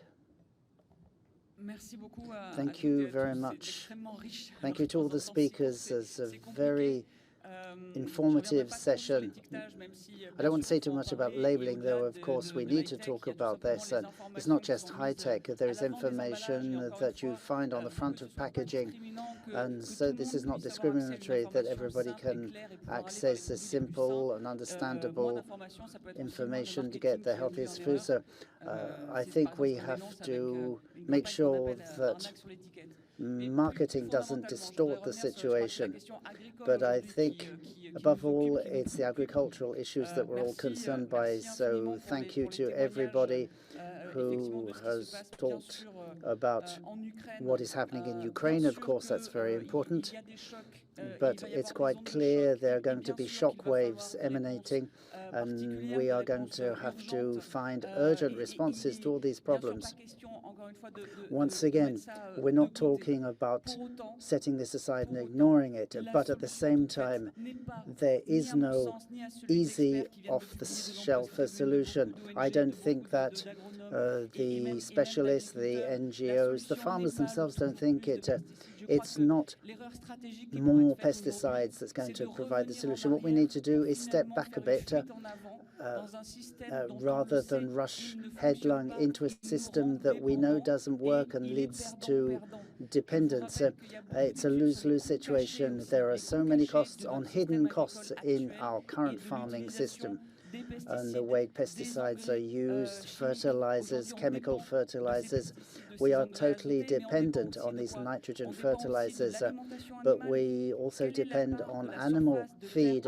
How much arable land in Europe is used for animal feed? That is a lever that we could act upon rather than taking a misguided shortcut that would lead to a vicious cycle.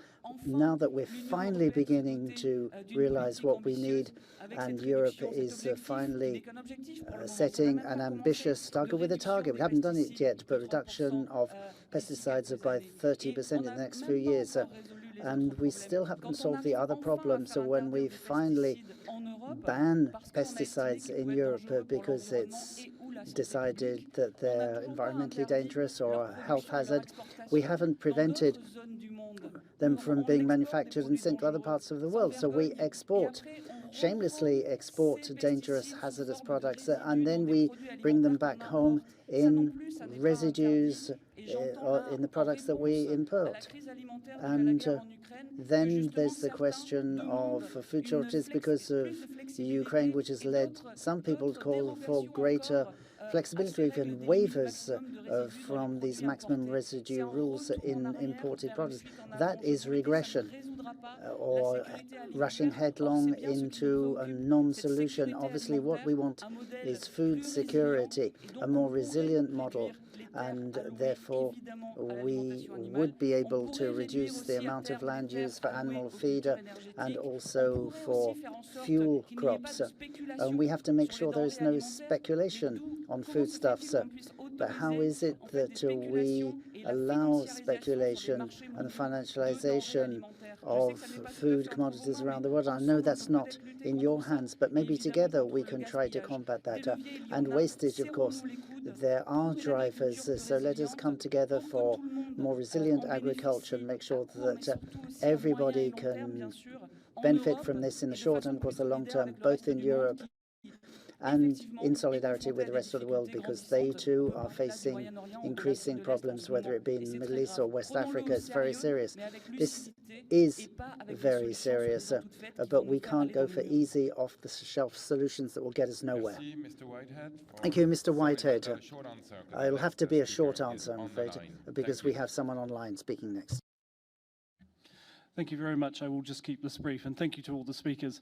I think a number of the issues that have been raised today, again, centre around the issue of understanding where our food comes from, whether it be supporting local sourcing needs, and in turn supporting the livelihoods of small farmers, building a solid reputation. That needs to be underpinned with suitable evidence to show and prove that, yes, this is a product of where it claims, and therefore in supporting livelihoods of the younger generation in a means that can be done in a future way, more sustainable. I think there's a couple of other issues as well around as the global situation unfolds. Sourcing supply chains will have to change, and with that the need to underpin those with accurate information is only going to grow, and making sure that compromises aren't made based on standards. And the EU is very fortunate to maintain the highest standards of food quality, traceability and transparency. However, we mustn't lose focus on making sure that the information that we impart and provide and ultimately want to ensure as both producers and importers, exporters and the consumers, is that information isn't compromised. And touched on earlier with marketing, there's also a huge issue of greenwashing as well, and so we need to make sure that when we're making claims that they are legitimate, that they can be provided with robust evidence. And some instances labelling and certifications are fantastic, but they can also be very complex to understand, and sometimes independent claims verifying this product is where it says it's from is one of the simplest ways possible. So I will wrap up there, sorry. Merci, thank you very much. Thank you very much. I think our two panelists deserve a round of applause for that. Bon, mes chers collègues, j'ai une So, dear colleagues, I have one piece of good news and one not so good piece of good news. So, as usual, I'll start with the not so good news. No coffee break, or at least not straight away. But the good news is that we're lucky enough to have European Commissioner for Cohesion and Reforms, Elisa Ferreira, who is waiting online and who has a statement to make. So I will immediately give her the floor so that she can report on the major efforts by the EU to make sure that regional funds support the energy transition. I promise I had expected to speak after that. I will make it. You will have also time to get a quick coffee, but let's hear from the Commissioner straight away. La commissaire sera là dans 5 minutes. 5 minutes. The Commissioner will be available in 5 minutes, we're told. Okay, can we have a quick 5-minute coffee break? Okay, 5-minute coffee break, but do come back. See, it's a good and good news.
Thanks for coming back to the tables. When you get your coffee, merci de rejoindre les tables quand vous avez attrapé un café. Merci.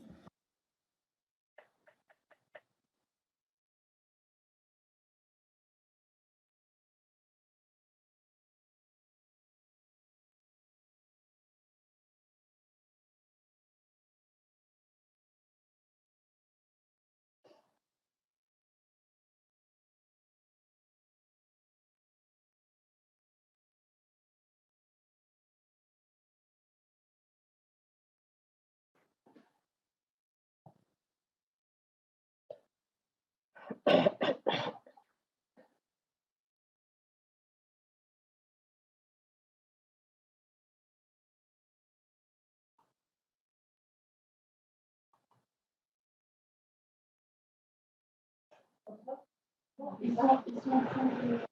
Les gens du Portugal ils sont en train de...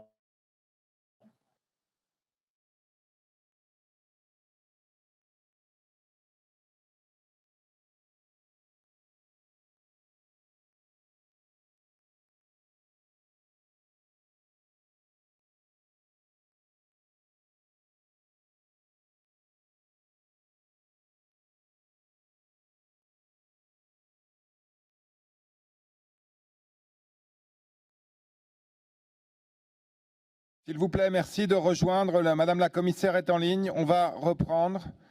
S'il vous plaît, merci de revenir aux tables. The Commissioner is online, so we would like to get started again. Madam Commissioner, just give me 1 minute, please, so I can get everyone to come back from the coffee break. Merci, chers collègues. Dear colleagues, can you come back to the table, please? Thank you.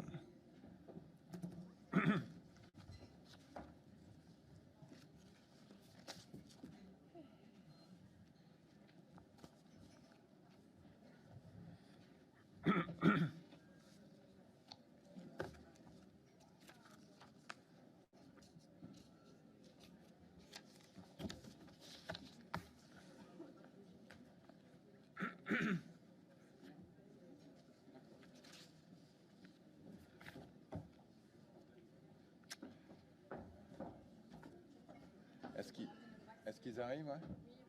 Ils arrivent. Okay, everybody's reaching their seats. Thank you very much. Ben, ça me gêne un peu de...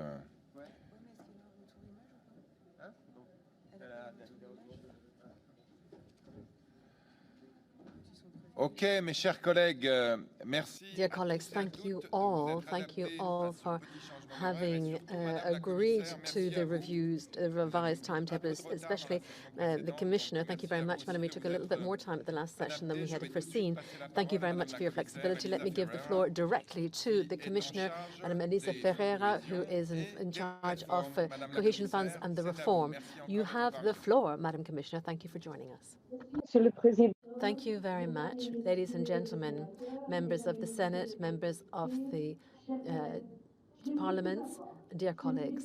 I would like to first of all express my thanks to the French National Assembly and the Senate for organizing this meeting, a meeting which actually is looking at the European policies which are in the service of the citizens of Europe. And I would like to say that I'm very pleased that the cohesion policy has been recognized, quite correctly recognized, as being one of those policies. It is indeed the policy which is closest to the citizens and to our territory. The cohesion policy is, I believe, the very expression of European solidarity. It actually brings together, it's a catalyzer for the energy transition at national and local level, and it enables us to reduce the gaps and the inequalities that exist across Europe. Its objective, I think, is to have work for a long-term transition in our territories. But at the same time, I think we can see that it is an indispensable tool to enabling us to face up to the challenges that we are being confronted with today. It does actually also enable us to withstand the difficulties that would be the result of the Russian invasion into Ukraine. Ukraine. We are working on improving our independence, and also with the new initiative which we've undertaken, CARE, is the Conversion Action for Refugees in Europe.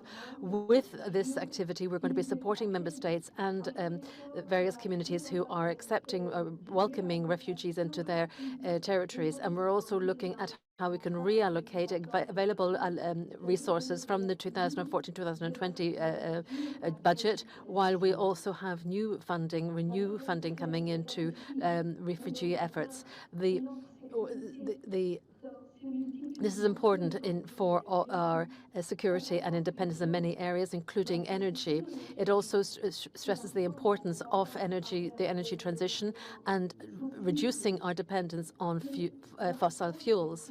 However, when we see the rises in the cost of energy, it reminds us that we have got to make this change in a socially acceptable and in a geographically acceptable and just fashion, while reducing the impact on the most vulnerable citizens and consumers. Our energy transition will therefore have to speed up and make sure that we must make sure that we have the tools to do this. We've got to mobilize all efforts to achieve this, and we've got to ensure that all regions of Europe are part of this, and it should also be to the benefit of all regions. When we talk about investments in the green transition for all regions of Europe, we're thinking, of course, of investments from Europe through the Relance and Recovery Plan, and also the renewal financing, which is made available at national level, and private investment as well. Let me remind you that we need to have investment, and this is going to be the motor for national cohesion. I'm also going to look at the various actions that we have developed under 3 different headings. Firstly, improving energy efficiency of our energy sources. Secondly, stimulating production and the use of green energy. Thirdly, accompanying a just transition through our policies, and in particular in those areas where they're most carbon dependent. First of all, I would like to look at the situation that we are facing and the challenges that have arisen. The cohesion policy plays a key role in the green transition. The last report on cohesion, published by the Commission in February last, shows us that the economic and social situation and trends in Europe are changing. This 8th report on cohesion underscores that progress has been achieved at various levels, depending on which member states we're looking at and which regions we're looking at, to see to what extent they're able to reduce the use of energy. A large number of member states still have to make very serious measures to try and achieve the targets which were set in 2020 on the consumption of primary energy sources. But as you know, we have actually strengthened our and set more ambitious targets for 2050 and beyond. So many countries have got to do a lot to reduce their final consumption of fossil fuels. We think it's key that we're able to actually meet these new needs, because in 2014 to 2020, European funding, cohesion funds, made up a very large percentage of investments, whereas for the 15 cohesion countries that count on European support, we need to find other possibilities for funding. And we were able to give record funding to those countries in this area. But our efforts for energy consumption are based on three policies. One is to reduce energy consumption, and we are trying to work on this to provide public financing or public support to our governments to improve energy efficiency. From 2014, in the period 2014 to 2020, we invested about 13 billion euros in energy efficiency of public buildings and residential buildings. But now we're going to double our efforts. In 2020, we adopted an ambitious strategy to push for the renovation of buildings. This effort of rehabilitation of public buildings and accommodation should actually lead to energy savings. We are working very actively with member states and local regions on new investment programs, where we will focus on ambitious projects, high-quality projects involving renovation of buildings and involving the health sector, the education sector, schools, universities, but also we will be calling on households as well and low-income households, multi-home residences and community buildings. And we'll be looking at focusing on these to help us to use the post-COVID resilience and recovery plan to improve our energy consumption.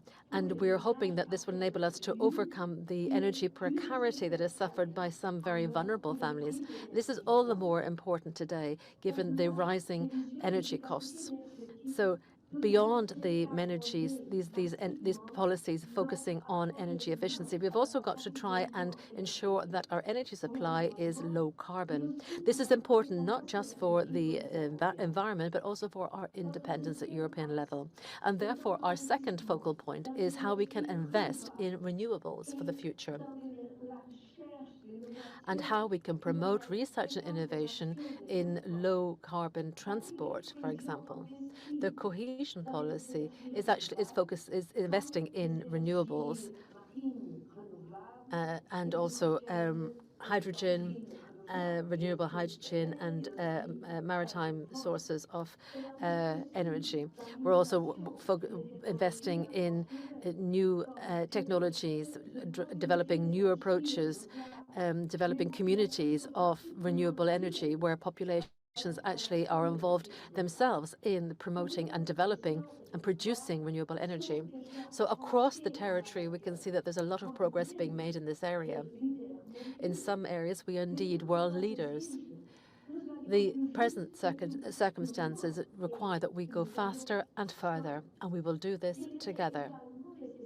But it is also important that we are able to strengthen the internal market for renewables, and that we are able to create a European market.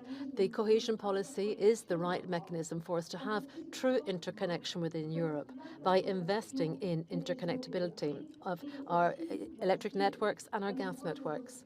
This is going to open up new opportunities for other energy vectors.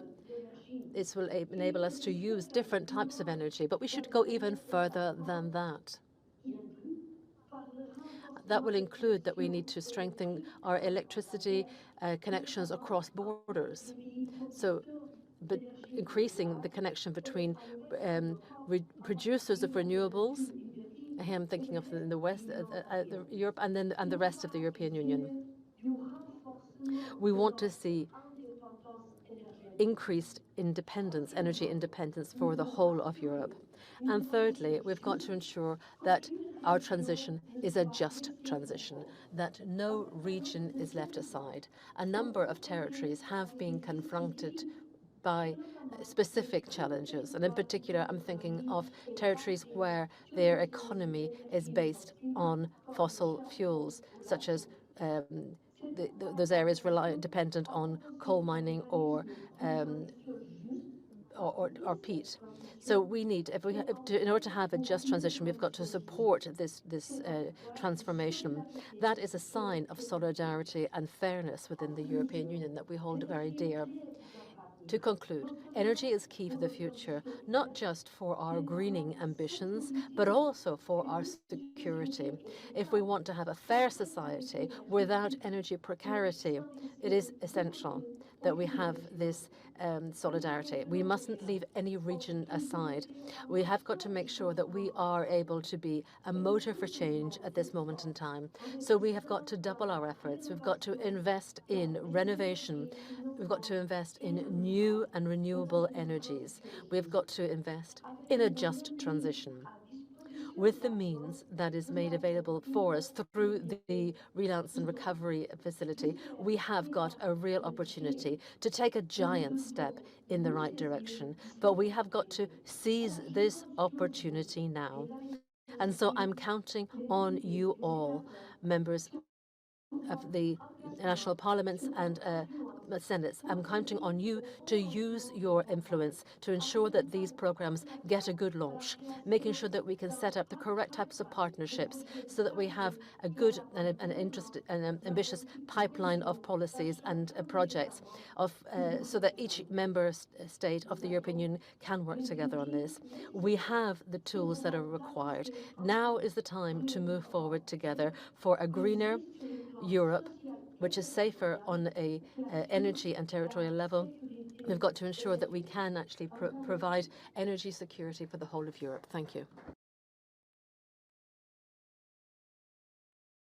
Merci infiniment, Madame la Commissaire. Thank you very much, Commissioner. Thank you for those warm words, and thank you also for everything that you're doing in this direction. Now we can move on, I think, to start our work on the second session, which is going to be, which was introduced by the Minister, by the Commissioner on regional funds working for the energy transition. Of course, this agenda was set before the conflict in Ukraine actually broke out, but I think that the issues that we're looking at today are very closely linked and particularly poignant today in this present situation.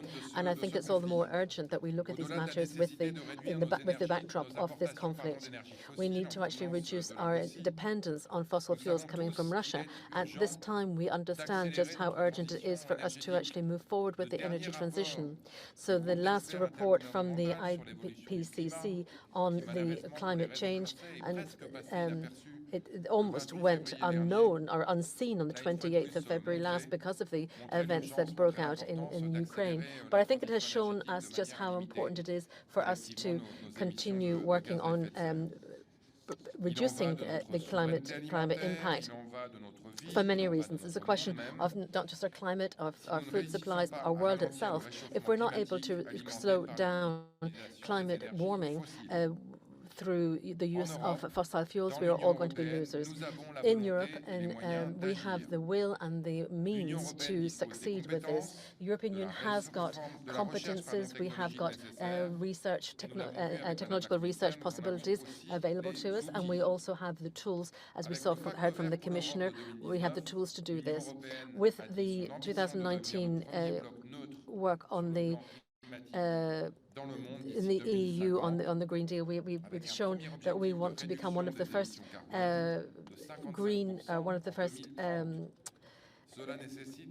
one of the leaders in the greening of the agenda.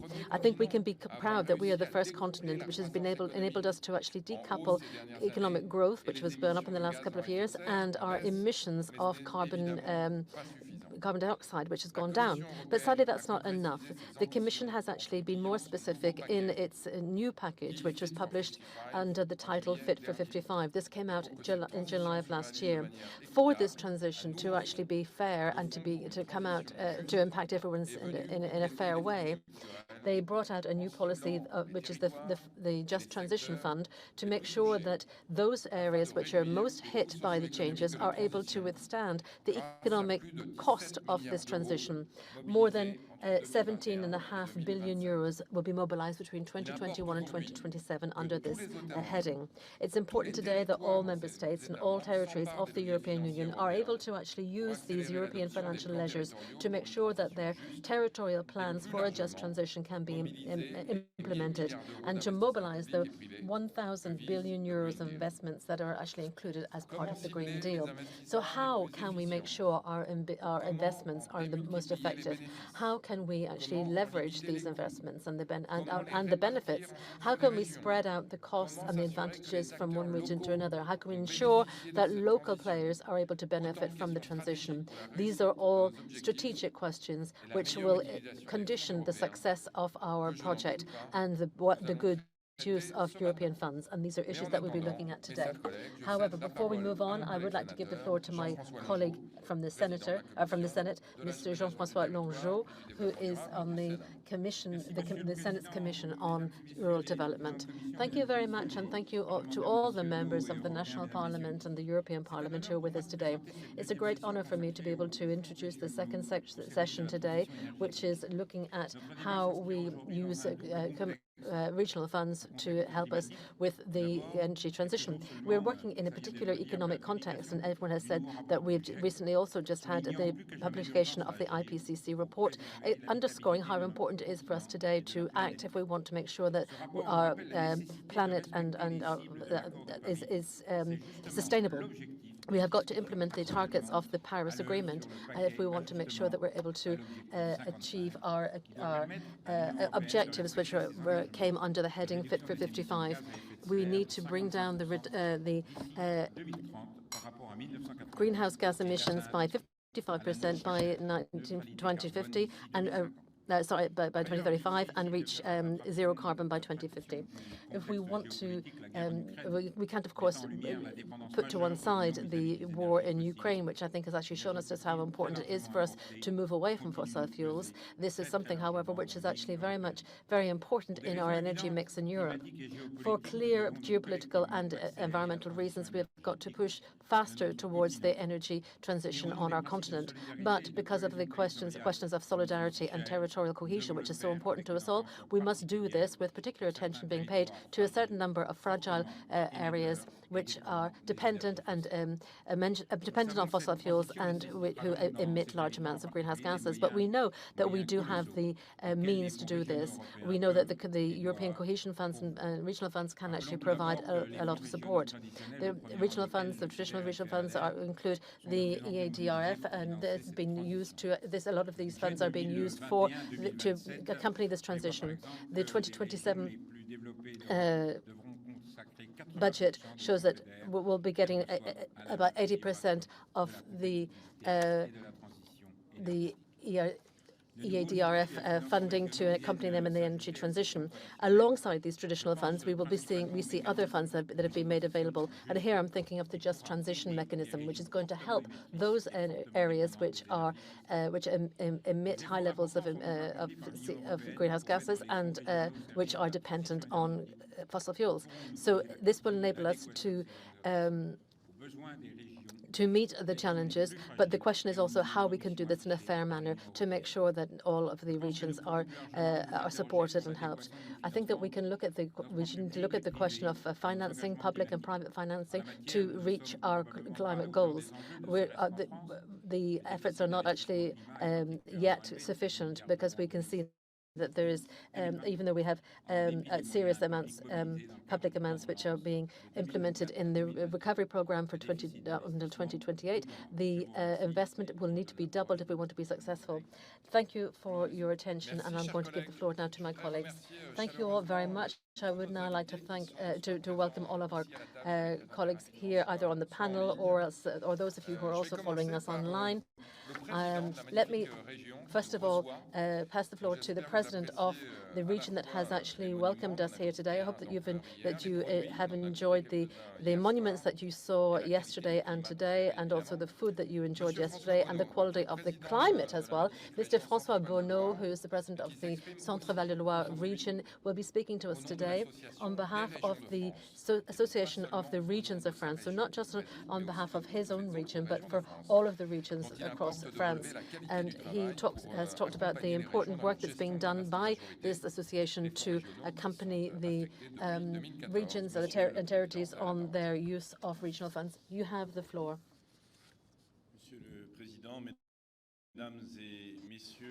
Mr. Chairman, dear colleagues, fellow parliamentarians, it's a great pleasure for me, but also a great honor that I am carrying the flag of regions, and the regions which welcome me here, the Centre Loire region. Like all of you, I've given particular attention to the remarks of the Commissioner who spoke just before me, or just before, and in fact this is a pivotal issue.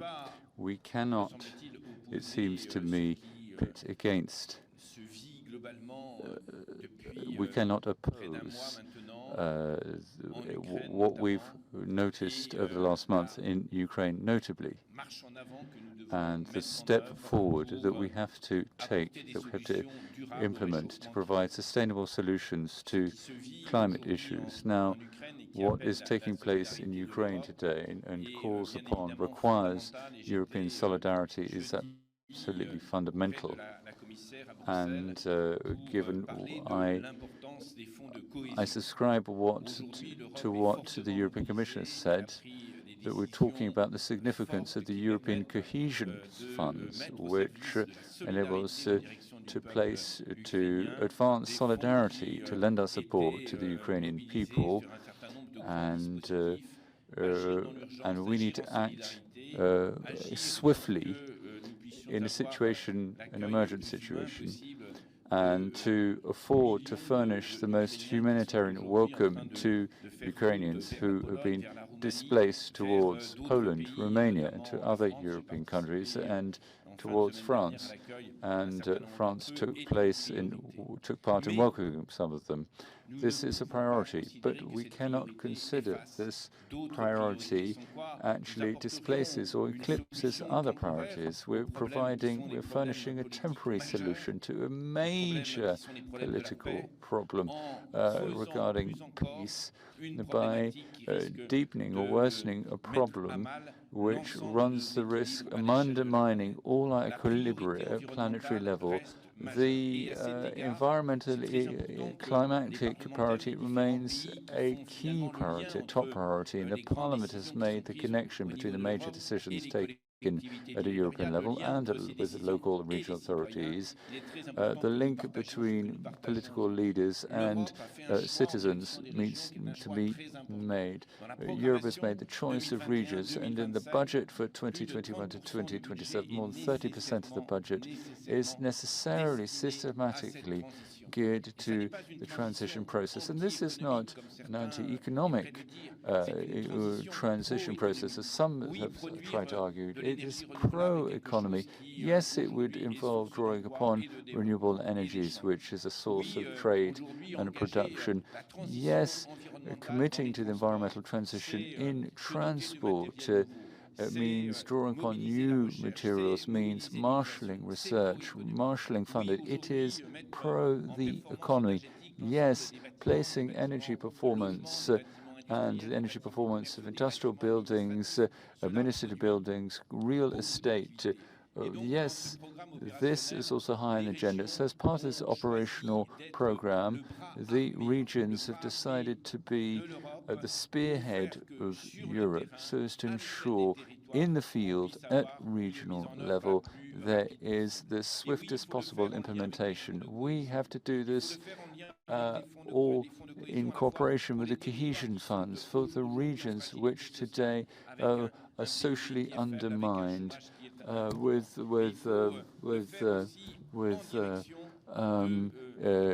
regard to the regions which have specific ambitions for 2030 and 2050, and with a view to carbon neutrality. This presupposes a humongous amount of investment in our transport systems. So Europe needs to be a key driver for this transition process. So for these regions and the regions of France, it is quite clear that this priority for decarbonization is an absolute priority for research and everything concerning innovation and all the investment that's to be made across France's national soil. Thank you very much. We're going to move on Mr. Stefano Bonicini, who's the chairman of the Emilie-Romagne region, who's online, who's going to share his experience about his region, but also as a former chairman of the region associations in Italy. Mr. Bonicini, you have the floor.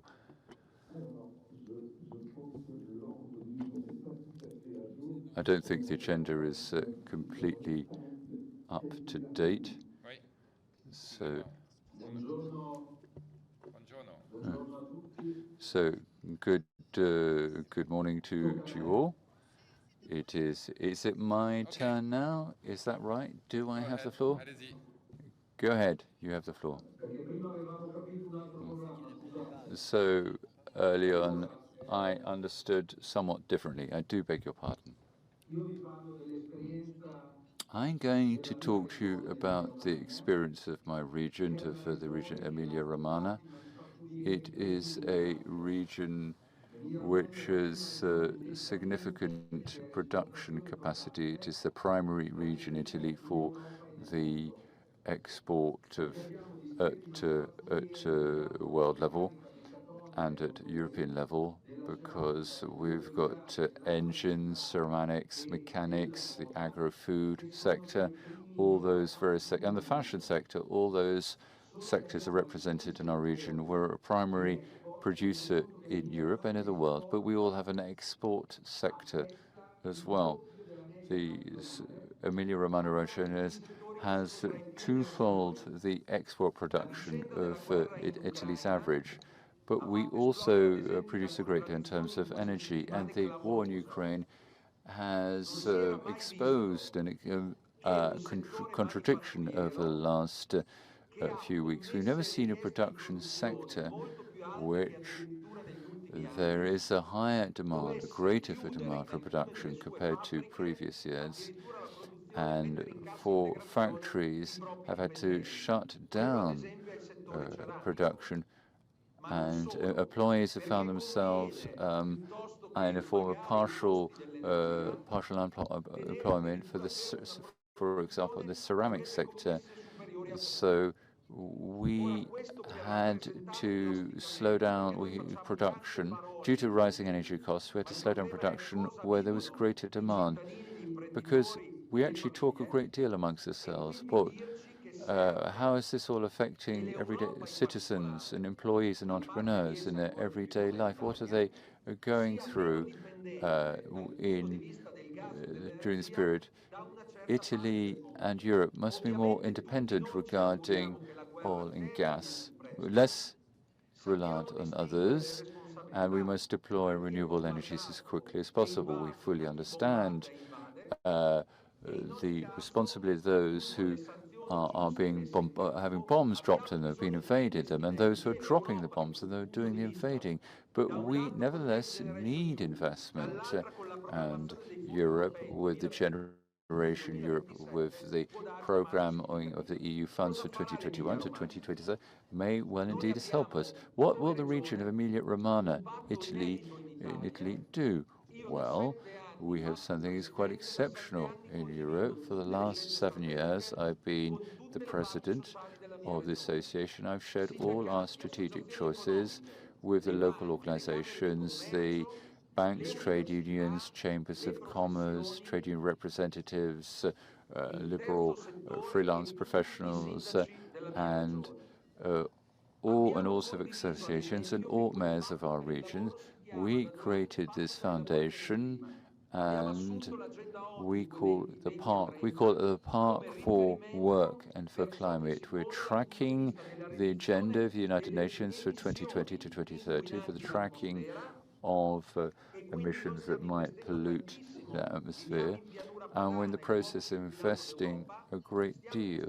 We are living in the Po region, which is one of the most, River Po region is one of the most polluted regions and regions. So we're trying to avoid, use other resources such as bicycles, and we offer students, university students, the possibility of traveling for free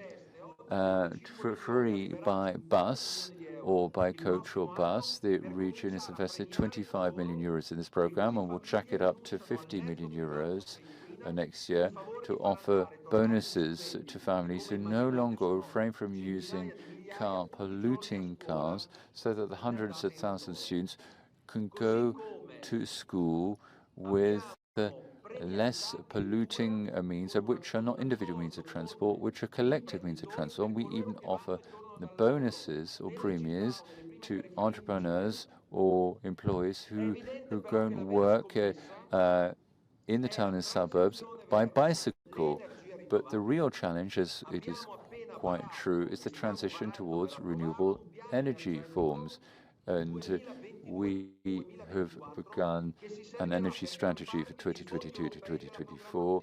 This energy strategy will use European fund for the budgetary program, which has been added along to Next Generation Europe. Now, in Italy, we will have many funds, about 100 million euros for Next Generation Europe, and much will be devoted to the energy and the transition. We'll be using the funds for the ministries. Now, for the last 20 years in Italy, we are the region which programs most of the EU programs. For 7 years, we had a program which approved during its regional council from 2021 to 2027, which was approved by the Italian government, but which remains to be approved by Brussels because we want to move forward and very swiftly indeed. We have to avoid continuing to pollute with cars. We've got the production sites of Ferrari and Lamborghini. I'm going to see Ferrari tomorrow to approve an investment program to switch over to more ecological vehicles and electrical vehicles, but we have more especially to invest in the heating of private households, of flats, of all public buildings. We've developed a strategy to increase the surface area of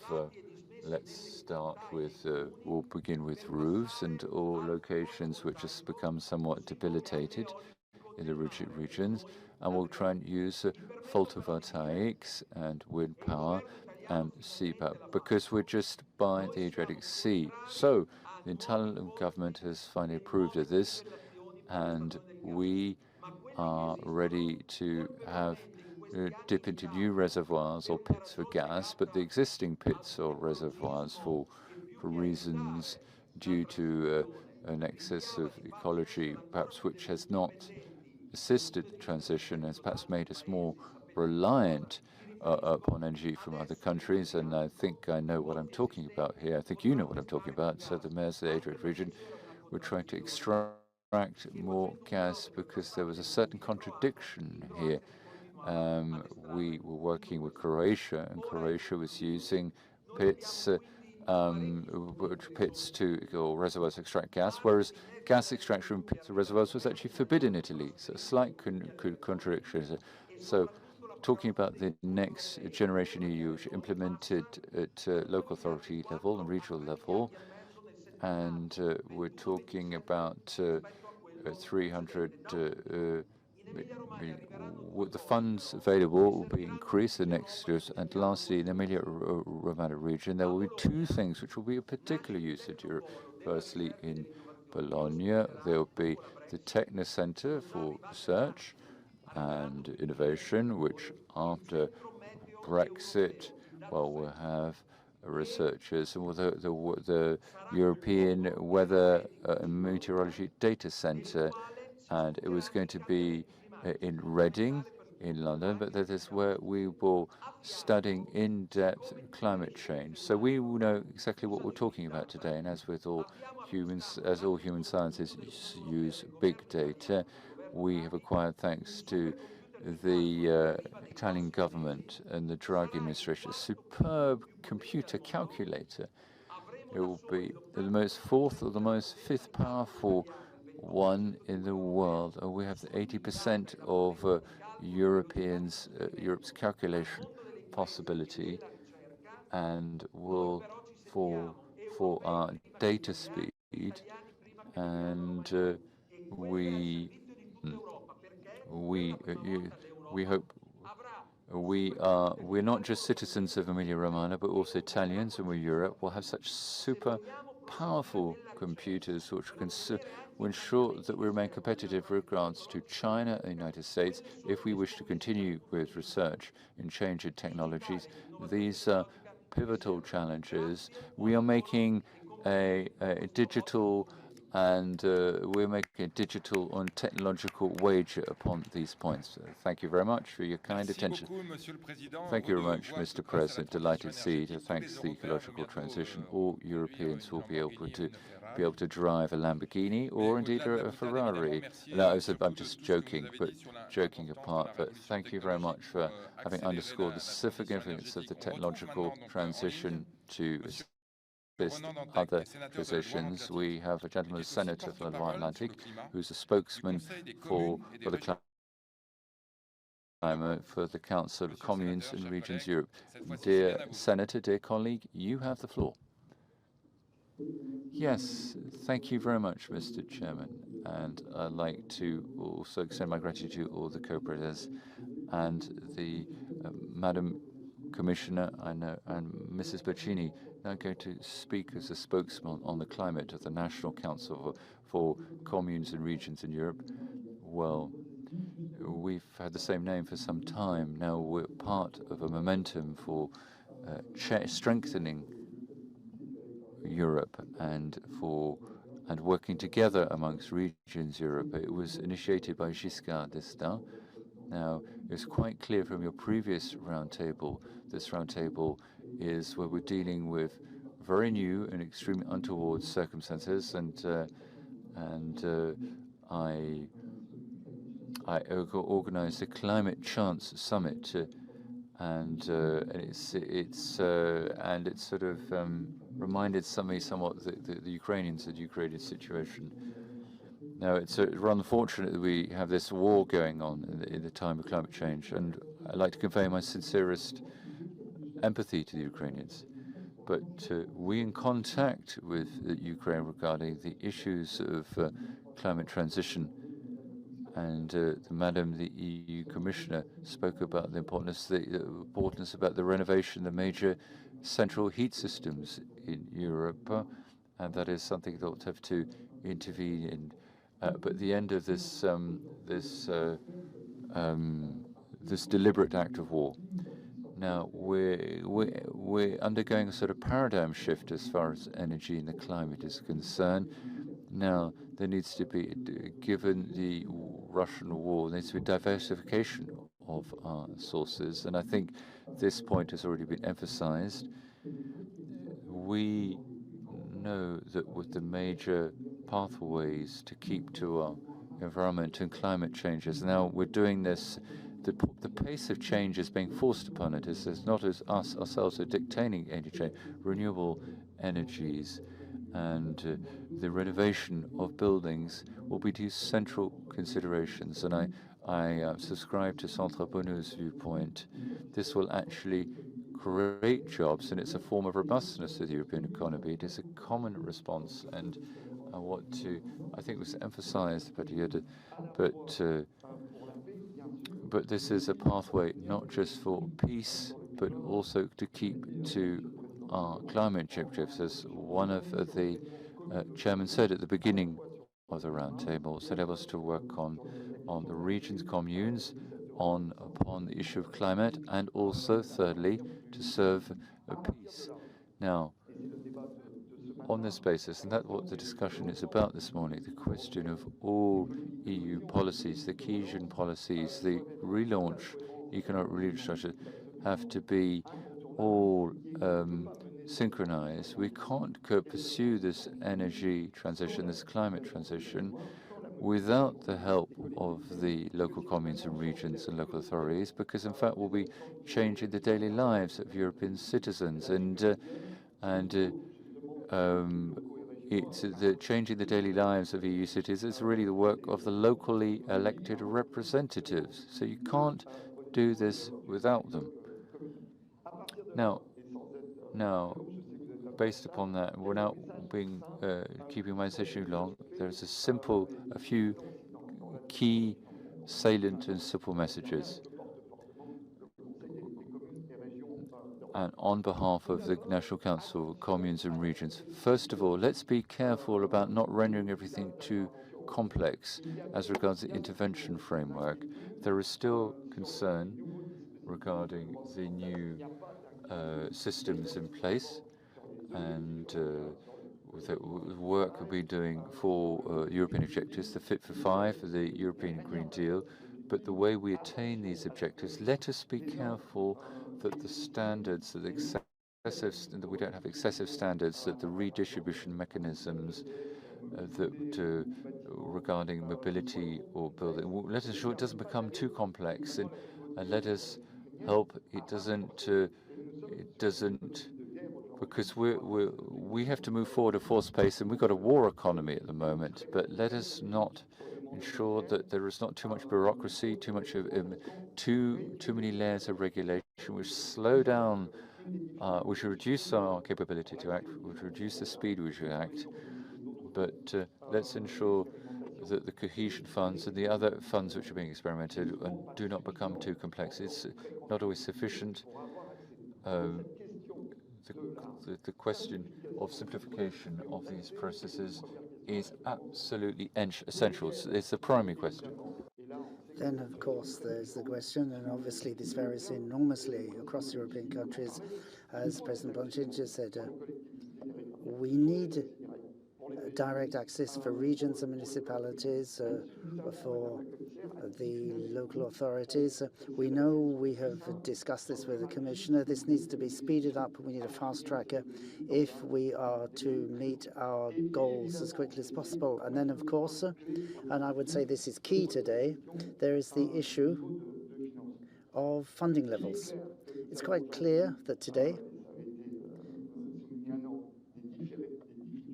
as we said, in Nantes, we have access problems, which means that there are more funds than needs. And if we can open up paths to access, we then face the issue of volume. Let me just quote you one example. In the recovery plan in France, we're talking about 18 billion that have been earmarked for the energy transition. It's a lot of money. But not alone, 300,000 people, in order to achieve its targets for rehabilitation of its public infrastructure, you need a billion. That gives you an idea of the necessary volumes. Also, if we want to have municipalities going even further with renewables, we know that these funds will make access to wind power easier, but we need more. So to do so, we need to change the overall framework. Because we have a paradox today, which is that we're asked to go faster, which means we are asked to take on debt as local authorities. And there's the need to have return on investment on our financing.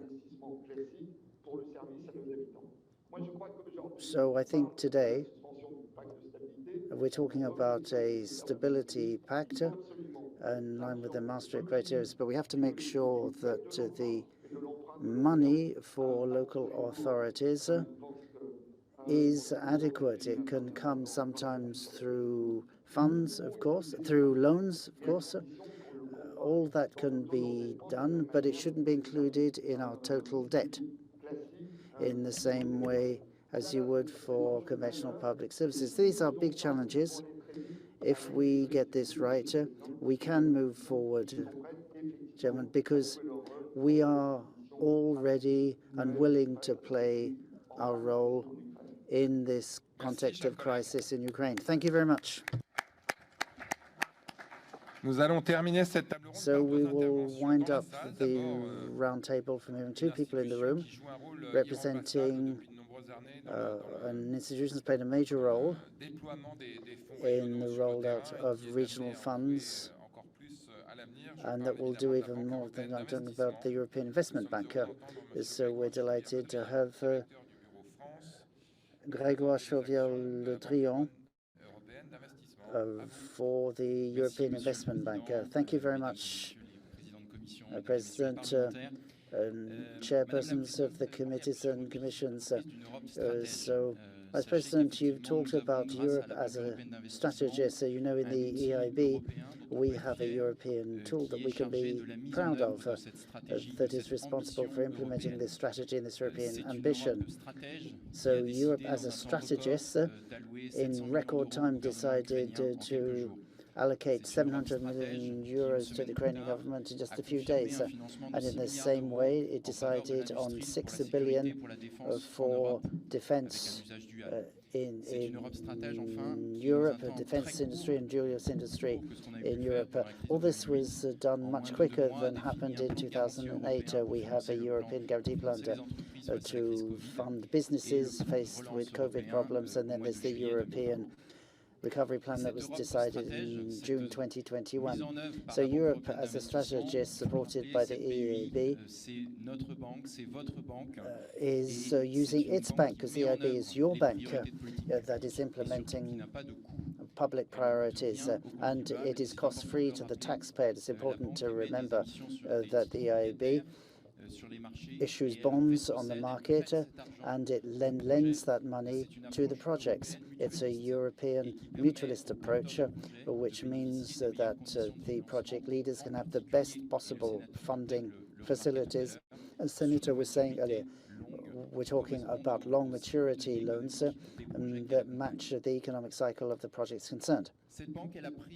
The bank underwent a major watershed in 2019 before COVID because it set itself the ambition of being the European climate bank, supporting the energy transition that we all want.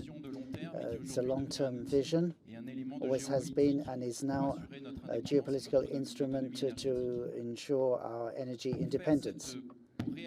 In order to achieve this ambition, the bank has taken on 3 major commitments. And I have to stress that this was approved at great speed for Europe and by all member states unanimously because there's been a strategic change that has been approved, and it's mainly about the exclusion of fossil energies from our investment portfolios by 2025. In quantity terms, we're talking about doubling our support for projects that have a positive climate effect, which means, all things being equal, 35 billion euros a year going into positive climate impact projects. And as we're never alone in doing this, we act as a catalyst. That's to say, we provide support by encouraging private investors to come in to such projects with us. Our aim is to get 100 billion euros in funding per year to combat climate change, the aim being to support the Green New Deal of the next decade with 1,000 billion trillion. Then the third commitment is to ensure that no projects funded by the EIB as of 2021 will have a negative impact on climate. The aim, therefore, is to financially support European projects that, at worst, are carbon neutral. This means that we can continue to finance innovation. I would remind you, the EIB, as of 2019, funded the German company that came up with revolutionary technology, MedTech, using RNA messenger for cancer treatment that led to the Pfizer-BioNTech vaccine so quickly after COVID has started. So we are the financial arm. As Mr. Bono said, they're the armed arm, and because we have a network across all regions and territories supporting these transformation projects. So in Spain, for example, or Portugal, we are supporting development of solar farms. In Hungary, we have support of 300 million euros for thermal installation of buildings. We also work with private companies, in particular those that have a climate change component in their Eurolis in France, for example, that came up with seeds that are adaptable to climate change. So it's transformation and adaptation. These are 2 important things that the EIB does. We also work with local authorities and private businesses and banks, public or private, which means that we have this close-knit network across a region supporting energy transition. Our aim today is to have a decarbonized Europe, but this will only happen through decarbonized regions. It's important to stress this.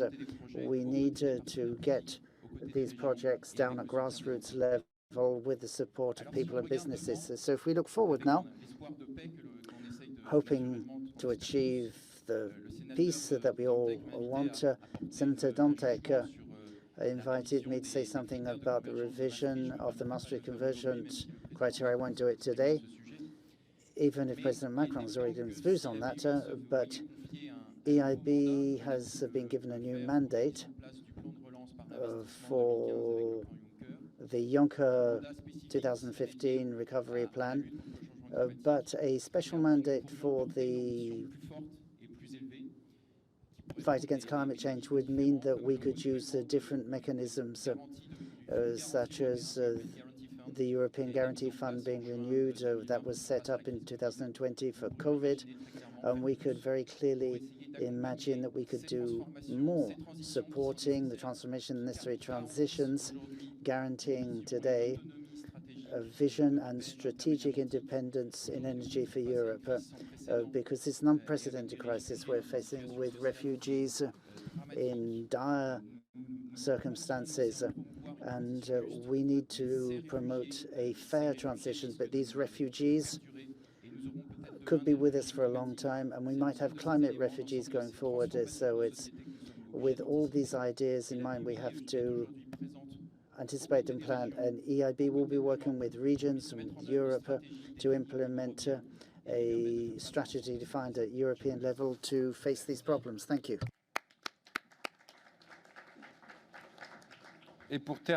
And to conclude, I'll give the floor to someone who's going to shake things up a bit, I think. A person who represents the Action Climate. Zoe Lavocat, she'll be talking about the challenges, but also encouraging us to act, I've no doubt. Over to you. Thank you very much. Good morning, representatives of the commissions and committees. Ladies and gentlemen, you can't talk about local authorities and regions without talking about the importance of climate change. The IPCC report has been mentioned so often, and we're already at plus 1.1 degrees of global warming. 1.1 degree, which is already impact being felt in France, across Europe. IPCC have said there are already 3.3 billion people who are vulnerable to climate change. So it's urgent that we act now. And so I'm not talking about planning for the future, I'm talking about acting now. So it's a climate emergency. And as has been said so often this morning, there's the war in Ukraine, which means we have to leave fossil fuels behind and combat the Russian invasion that way. And you can see this connection between supporting fossil fuel and fighting climate change. But we need a global approach. So I don't want to be too alarmist. It is alarming, but there are solutions, and they have been around for 50 years. We know what they are. We need to use them and not just talk about having alternatives, but use them in our regions. And that is what the ERF can do today. So with the Climate Action Network, which is the European version of our French network, we've looked at how to use the ERF in the period 2014-2020. And the two conclusions. One is that the European funding has been insufficiently used for climate change, but also within France, across its different regions. In Europe, firstly, only 9.7% of EDF funding went into the energy transition, which is very little, given how urgent this situation is. So not only is it very little money, 9.7, but also talking about funding that went into fossil fuel, 940 million. So that's harmful to our climate. We shouldn't be funding it. So we're not using this funding enough, and the whole thing is imbalanced. Let me give you a few examples. Luxembourg and Denmark, for example, use 29.5, 26.5%, compared with Slovakia and Bulgaria around 6% and 6.7% respectively. And this is something we find also in France. This imbalance is under use. In France, only 16.1% of EDF funding went into energy transition, which means we're not among the best in Europe. We also looked at how much EDF funding went into sustainable transport, which gave us a broader view of climate change. It's about 30%, no more than 30% that of EDF funding in France went into environmental friendly transport. It has to be much more. Let me briefly say that then there's this imbalance, this underuse, but also in France, not only do we not use the money well enough, but there's a mismatch compared with our national needs. The regional plans are not consistent with the national plan, and this is ignoring the additional requirements of Fit for 55. So there's a mismatch. We're running late and underutilization. However, there are some examples of best practice which exists because there are a couple of examples in energy. Burgundy and Franche-Comté, with its program, supports renovation of low consumption social housing. So it's done through investment, but also engineering, which is a very important lever. And in addition to renovation, we've talked about the development of renewables. In the southwest of France, the Occitanie region has developed system-based renewables. So for every euro provided by a citizen, the region supports with another euro. There's that, but there are others. All this presented innovation alternatives where it should be the norm. It should be the default solution. So in conclusion, a couple of messages for you as MPs and commissioners and committee members. ERDF funding is structural, and above all, it should be for long-term projects, or perhaps medium-term projects. As we've said, we need to act now, and we like, as an ONG, to turn to you to support the Commission's tax proposals to provide support for the more vulnerable households. Member states have to use that facility. Regions can also act, as I have said in my statement, by using the funding facilities that exist through ERDF to trigger genuine transformation in their regions. So Dante and Mr. Bono also talked about a number of obstacles, because it's true that local authorities can act, but there are obstacles to what they can do. And it's up to MPs and states to act.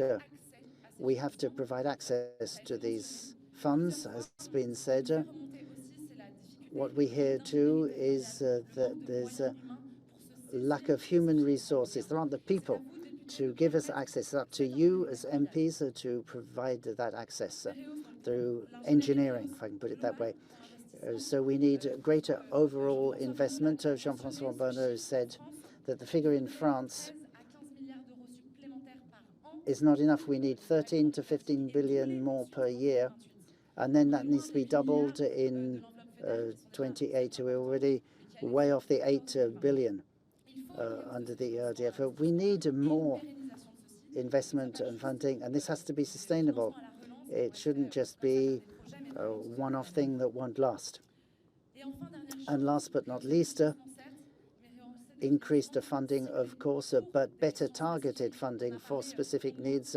We've had long discussions about renewables and the need for renovation, but we need what we call sobriety. That's to say, we need to be lean and low consumption. So to end up, the climate social connection of the challenges is clear, but we have solutions. We know what needs to be done in our countries, and all of these policies at the various levels need to be better linked, whether it be local, national, or European. Thank you. Merci à nos intervenants. Thank you to all of our panelists. We'll come back during the debate to these issues. First of all, let me give the floor to the first 5 speakers, and then President Lescure will give the floor to the next 5. Please try to keep to the time that is given to you. You should have 2 minutes to speak. For Finland, Mr. Usen Altai. Yes, as I seem to be between us and the lunch, I'll try to be very swift. Dear dignitaries, colleagues from the French Assembly hosting the conference, dear family of Europe, I came to France with one point, one realization to address to you today. Renewable energy transition is in the heart of security policy and peace architecture in Europe. Transitioning to green energy is no longer just an effort to save the climate, the environment, and biodiversity, or just to prevent drought, prevent food insecurity, and prevent the conflict-based movement of people. Transitioning to green energy has become a core security imperative in Europe and the world. Well, why security? Because we don't want to support Russia's regime and war crimes by purchasing their oil, gas, and other fossil fuel products. To strengthen our union, to strengthen our handprint for peace in Ukraine, Syria, and elsewhere, we must develop our energy independence further and faster than ever before. Dear friends, Finland is in a peculiar place due to the war crimes that happened in Ukraine lately.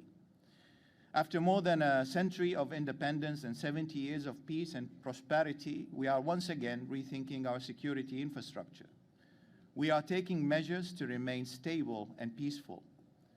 With every step forward, we are strengthening our territorial integrity and deepening our sovereignty through different means, among many other things, by unplugging ourselves from Russian oil and gas, gradually unplugging ourselves from fuel dependency altogether. While Finland is only less than 9% dependent on Russian energy, Europe is, on the other hand, deeply dependent. This conference today, thanks to the French EU presidency, is very timely, as today we must find the will and send a message to national assemblies and parliaments in our home countries that to enact green energy policies that are far more ambitious than we have enacted before. Green energy has become a security policy for us all. Being a member of EU, NATO, or any other organization alone is not enough to sustain security as long as dictators can enable their bloody campaigns around the world, sending refugees by utilizing our money and our need for energy. Dear family of Europe, investments in the green economy, and especially renewable energy, is an investment that pays back with dividends. Do not hold back on green energy investments, especially today. These investments are becoming tools to strengthening EU stance in the world, sovereignty, and withholding Russia's bloody footprint. By disarming their means of funding their war campaigns, green energy policy is security policy. And the earlier we start, the fairer and more just the transition will become for our people all around Europe. As a child of war who fled to Finland later to becoming a member of parliament, I assure you there is hope for the children of Ukraine. If we, the Europeans, stand united and strengthen our resolve in stripping dictators of their means to trying to divide us and invade our neighbors. I renew my utmost regard to the National Assembly of France, and I salute the French presidency of the European Union. I would like to convey my heartfelt appreciation to the organizers of this meeting. Thank you. Merci. Thank you. And now for Italy, we have Mr. Cristiano Anastasi. Thank you very much. I'm going to be talking about what the Parliament and government in Italy did 2 years ago. 2 years ago, the Parliament actually focused on renovation of buildings and the use of energy. They understood that the citizens and the consumers are actually the ones that are using this energy, and very often they haven't actually got the wherewithal to intervene to make energy savings. So the work that is being done by the consumers, thanks to a certain number of measures, were not actually sufficient or were actually taking too much time. And so we set up a new system in Italy based on 3 fronts. Firstly, we looked at the quality, the classification of quality. If you want to get state aid for any renovation works, then if you want any state aid, you've got to reduce your energy consumption by 30%. This the aid given by the Italian government is very large, but this credit which is given to the consumers can actually simply be given to the bank. The bank will then buy back this credit, and the consumers can actually pay for the works that are being done. So they get 110% credits for the energy efficiency work that's being carried out. And we have seen 130,000 different operations carried out in this way. We have been able to help about 1 million Italian families to reduce their energy consumption. However, there is one small problem, that is that this measure is foreseen for this year and next year, but after that we can no longer afford it. The Italian state is not able to invest about 15 billion euros per year in these measures because we have budgetary rules that must be adhered to. However, this did actually give us a great deal of energy saving. If we want to reduce the energy consumption effectively, and if we want to encourage families to reduce their energy expenditure, we've got to make sure we have policies that will support the families. And studies have shown that at the end of the day, this money will actually come back into the economy. So there will actually be some benefits for the states because there'll be more taxes paid, etc. We've also been able to realize that this 20 billion euros of investment have led to an improved value of our housing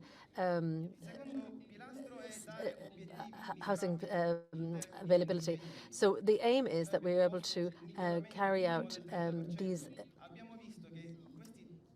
housing improvements to improve the overall value of the housing stock.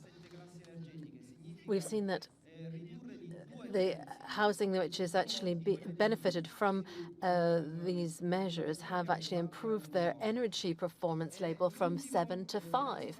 And so it's given an awful lot. It's given a very good, there's been a very good profitability. We have also been looking at the credits that have been available to the consumers through this scheme. We have asked for a derogation until 2026 from the European rules on this provision of credit.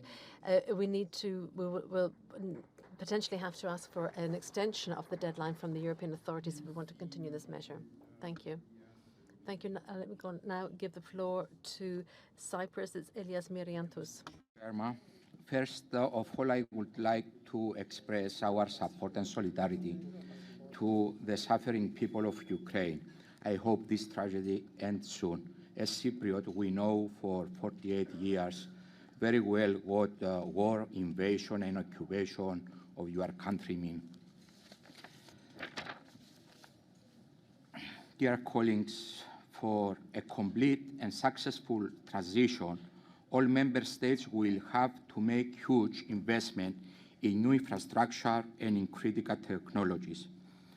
Nevertheless, there are voices claiming that all European Union funds should be fully aligned with the long-term climate objectives and that all regional funds should be inclusively allocated on green developments.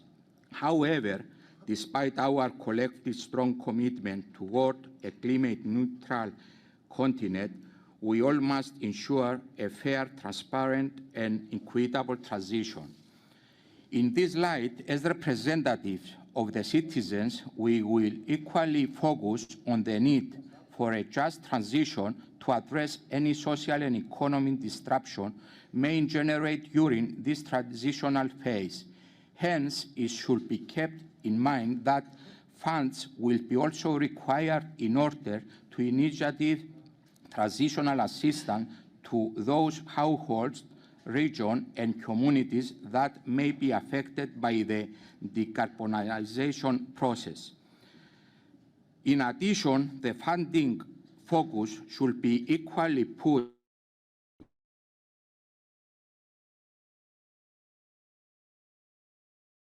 on citizens' financial means and capacity to undertake investment in energy production or in energy efficiency based on their own resources.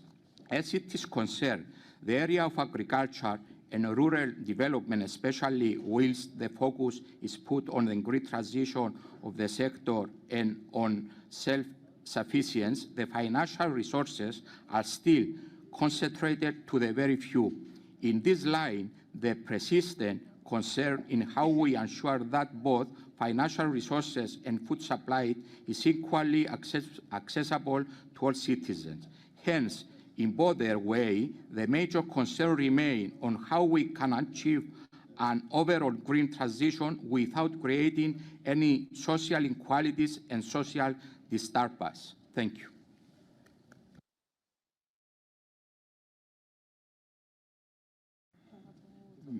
Merci.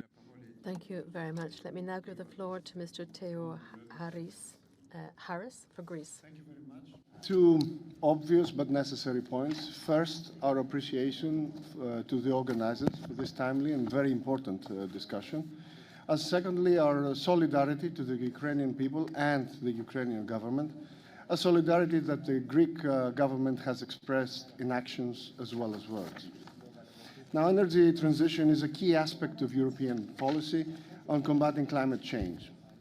The target to become the world's first climate-neutral bloc by 2050 is a goal that straddles multiple strategic objectives: environmental conservation, strategic autonomy, energy security, geopolitical stability, among others.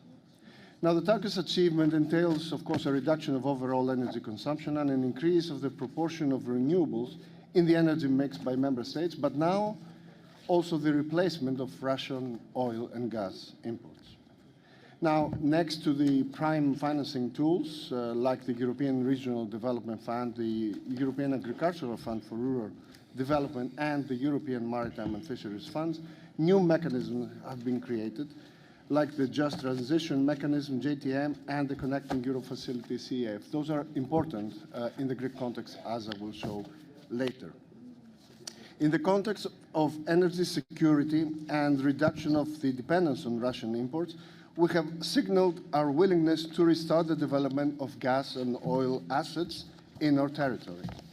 In addition, the project of Greek-Egyptian electricity connector, a project that's moving at a brisk pace, will open new avenues in our efforts to diversify our energy sourcing, and it depends on CEF. Our National Energy and Climate Plan has set a clear target to reduce the share of lignite in power generation.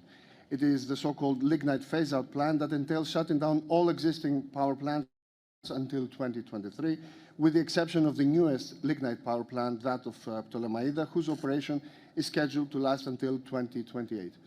I must stress that this is faster than our current obligations and could not be implemented without the introduction of JTM.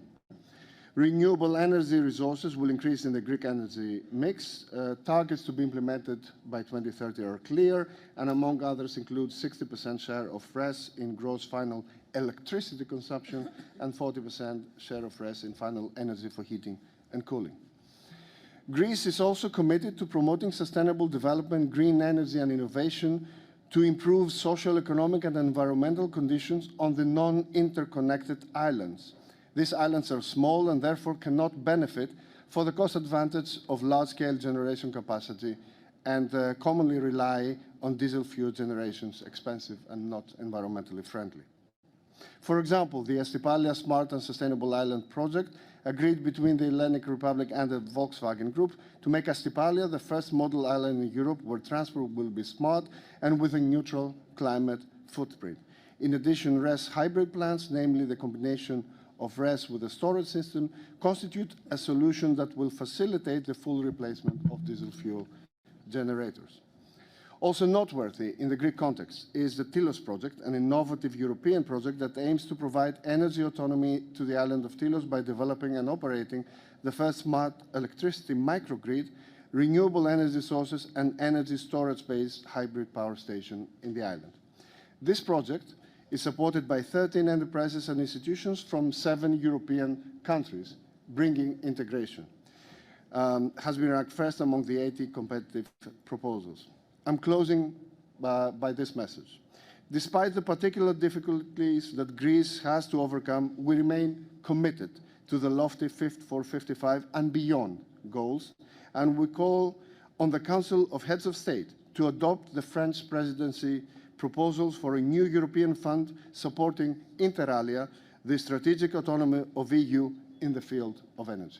Thank you.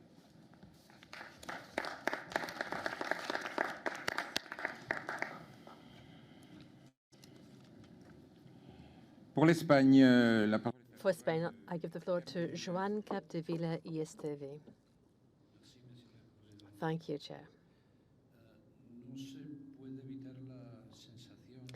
I think we get the impression, and I share with all of you of what you've said, that these discussions that we're having today with the Commissioner and other discussions that we're hearing today because of the geopolitical situation, and it requires us to take an ambitious policy, and the discussion on the ambitious energy policies, I think, adds to the list of unfulfilled ambitions we have.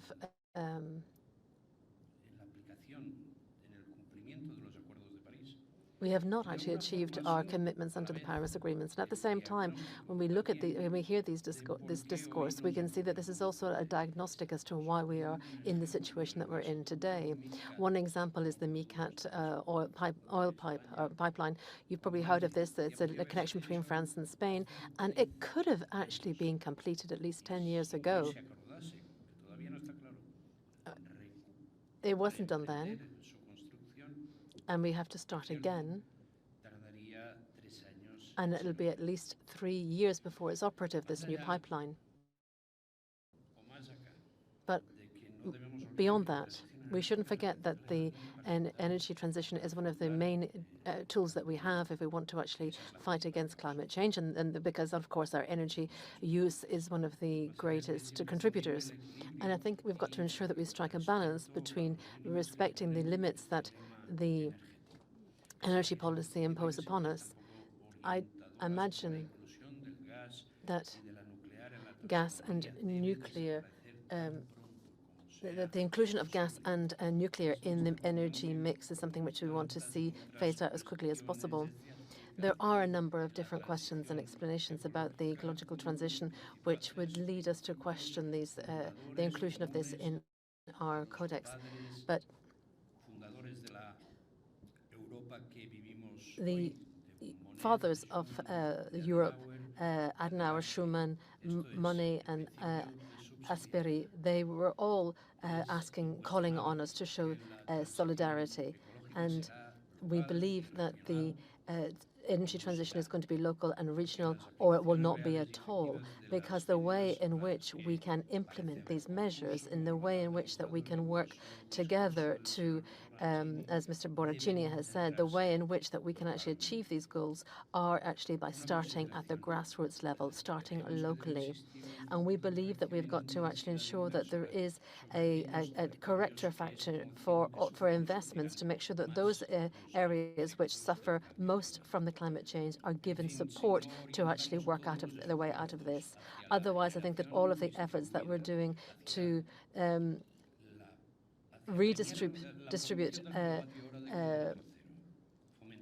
redistribute our investment. We've got to remember about our calls for zero transport. We want to make sure that everything is done at local level, low level, at regional level, making sure that we do have the wherewithal to do this. And these were the arguments that I tried to lay out at the beginning of my intervention. Merci. Alors, je prends la suite. Thank you. Now, for the next 5 speakers, I will be introducing you, but I would ask you to keep to 2 minutes each so that we have enough time to get responses from the panel. We also have a group photo, and then we have lunch. So let me start with João Paulo Oliveira from Portugal. Madam President, dear colleagues, if the European Union energetic autonomy was urgent before Ukraine's invasion by Putin, now it has become an absolute priority. The answer passes by the acceleration of the energy transition and the safekeeping of the energetic security in short and medium term of European people. In this context, the necessity to refocus some of our fund priorities and allocate new funding in this domain is crucial.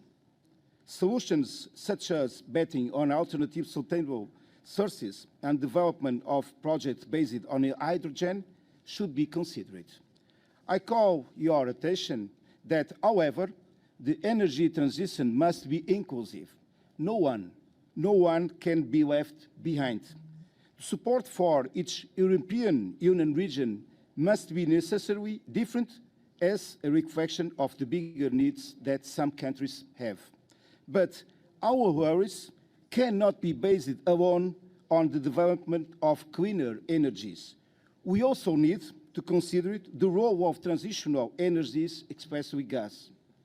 I recall that Portugal and Spain can be an alternative solution to solve the European gas supply.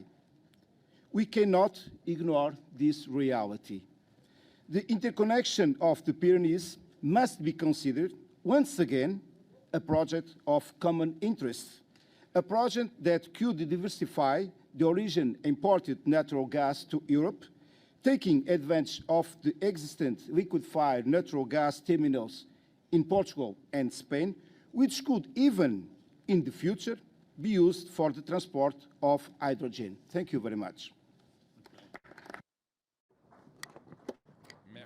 Thank you very much. We're going to continue with Daniel Maleski from Poland. When the preparations for this conference began, no one expected that we would be referring to the tragic Ukrainian circumstances that have such a huge impact on our everyday life in so many areas, also maybe especially in the context of energy. It is obvious that Poland supports a sustainable and diversified energy mix, but one that will make us both safe and independent. Our newly launched national energy policy takes us to 2040.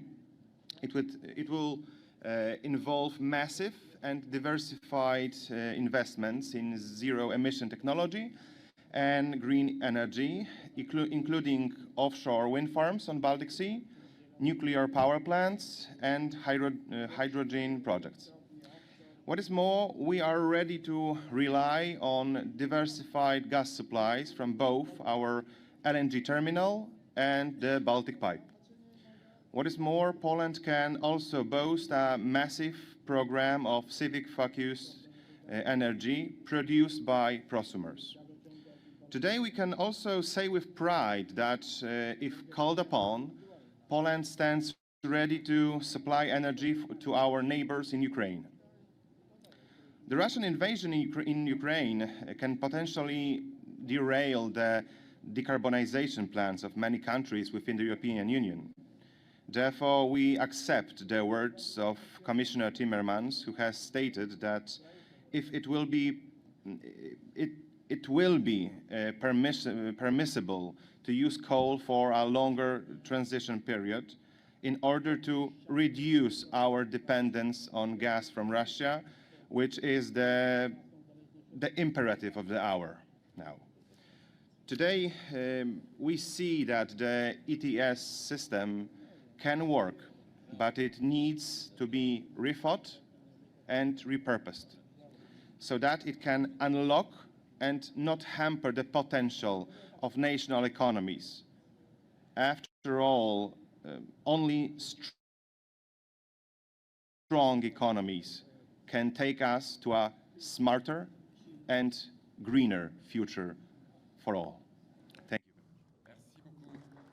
Thank you very much. Madam Wojcika Vukovac for Croatia, please.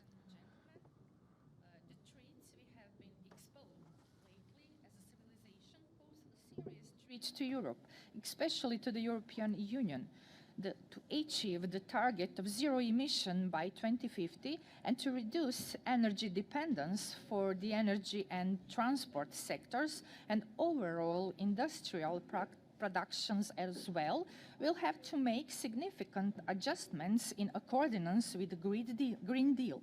It is therefore of vital importance that European funds are managed and used efficiently. In addition to the European Regional Development Fund, which is used by all EU member states, it is very important that the Cohesion Fund allocation, which are available to 15 less developed EU member states, serve to the purpose of achieving a comprehensive EU energy transition, not just the transition of individual member states. To make this possible, coordination, concerted action and information at the level of EU member states under the auspices of the European Commission are needed. On that front, the EU must show the strength by joint action. The Cohesion Fund for the period 2021 till 2027 supports investments in the field of environment and trans-European networks in the field of transport infrastructure. And 37% of the total cohesion funding is expected to contribute to achieving climate objectives, and if targeted wisely, they can substantially contribute to energy transition. Investments in transport infrastructure must be primarily focused on the forms of transport with the least impact on the environment and greenhouse gas emission, in particular rail and transport by water. Thank you. Thank you for your attention. Thank you very much. Madame Susana Díaz Pacheco, por España. Thank you very much, Madam Susana Díaz Pacheco from Spain. Thank you very much. First of all, I would like to thank the representatives of the National Assembly for the welcome they've granted us today.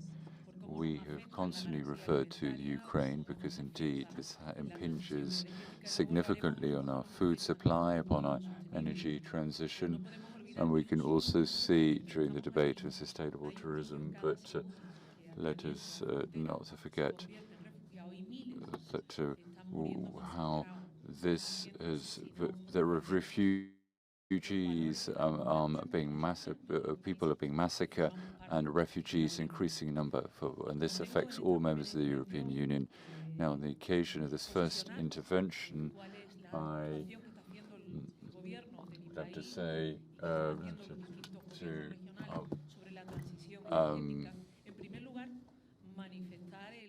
First of all, I wanted to say that there has been a real commitment from Spain. All of the presidents of the local authorities and the government have actually focused on two things which are important. My colleagues have mentioned this already. First of all, that we're going to be pushing for renewables more, and also there's been new support for energy infrastructures, which are the very, very basis for the energy supply which go through our country. Also, the Spanish government has also actually put emphasis emphasis on the role that we have in developing clean and green renewables. Also, the efficiency of our buildings. 50% of our buildings are actually date back to before 1980s, and so they haven't actually been certified, which came in 2006, which would guarantee energy efficiency. And thirdly, they also have been investing in sustainable mobility or electric mobility. We know that this is a great opportunity. We know that the energy transition is a great opportunity, and that we will be able to develop clean, renewable, and green vectors of energy, which will hopefully be more affordable and more reliable in the future. The government, during the development program that they're developing right now, is talking about how they can include renewable energies in all production chains, and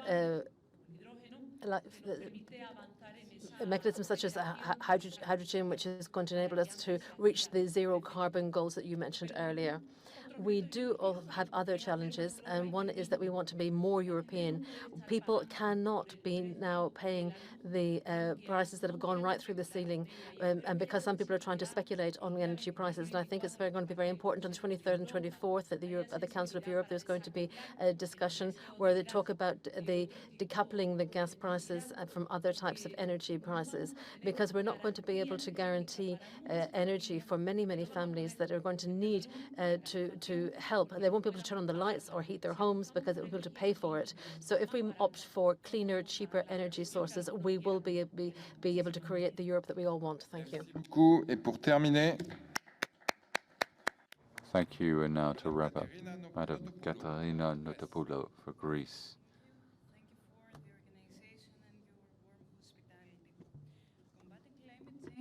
Green and digital transition are the way out, but also there is the need for an overall change of the model of consumerism, not only declarations, but a real green revolution.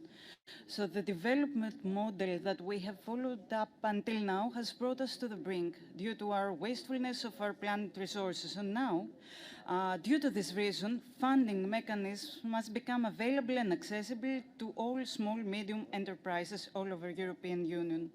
That is where the challenge is for the EU Recovery Fund. Transition to green energy policies must ensure access and accessibility for all members of society equally all over the European Union. On the one hand, we want cheap energy with control, with a working regulated energy market and a stop to blatant profiteering. Whilst on the other hand, we demand energy communities and self-consummation that can cover 50% of the renewable energy sources. This way, touristic enterprises, for example, can also have access to green, renewable and affordable energy. But the recent European energy crisis in 2021 proved that our commitment to natural gas is a mistake, and we have seen that in Greece. So we demand more green energy, no fossil fuels or nuclear power. It's a proven scientific fact that we are behind schedule on reaching our climate neutrality goals. Too many declarations and too little commitment. So this is the reason why our targets must be much more ambitious, even more than Fit for 55, but also with meaningful changes. The sources of regional funding should be to promote energy transition to all of us, so as not to face any more spread of inequality. So leave no one behind. Thank you very much. Thank you very much, all of you. I'm now going to give the floor our panelists who are in the room in the inverse order where they originally appeared. Madame Navocat, Mr. Sauvadet-Dion, Mr. Bruno, and Madame Soranova. You have the floor. Each of you have the floor for about 3 minutes. I'm going to try and stick to the timing. Thank you very much again for all these speeches. There are many things to which we would need to react. 3 words which arrested my attention today. People talked about willingness or proactiveness, and this word cropped up a couple of times, and I think as part of the recommendations of the IGCC is willingness. There needs to be political willingness. This is really lacking in European politics at the moment. We've got to really firmly embrace political willingness. The second point, which cropped up frequently, was the idea of an inclusive transition. And obviously, an ecological transition can't be done if it is not inclusive, particularly with regard to the situation with the war in Ukraine. And various measures actually exist. We talked about renovation for households in difficulty, priority sustainable transport via specific forms of pricing which enable disadvantaged people with low revenue to have access to transport. Various measures already exist and need to be fully deployed. The third point that I'd like to make, it was mentioned on several occasions, to move away from fossil fuels and to bring an end to our reliance upon the Russian gas. But the idea is to get out of, let's not focus it completely on the reliance on the Russians. We've got to get out of fossil fuels, full stop, no question about it. So we have to get out of fossil fuels and develop energy, renewable energy forms. That's critical. And a third salient point, very much in the same vein as getting out of fossil fuels, we have to be careful of false solutions. Various false solutions, quote unquote, already exist. We continue to have to work as seek research and seek out them. We don't have time for this research to culminate. We've already got solutions. We've got to actually bring on the table and deploy them. Let's get it done. Thank you very much. Thank you very much. I'm going to try as succinct as possible. There's three things I'd like to share with you today. Quite clearly, we're talking about G-strategy, energy independence and interdependence in support to speed up, to beef up these momentum with Europeans, and that's clearly the role of the European Investment Bank to act as a pioneer in terms of solar, wind, hydrogen, to enable the deployment of intermittent energy forms. However, we shouldn't create another form of reliance or dependence. I'm talking about industrial autonomy.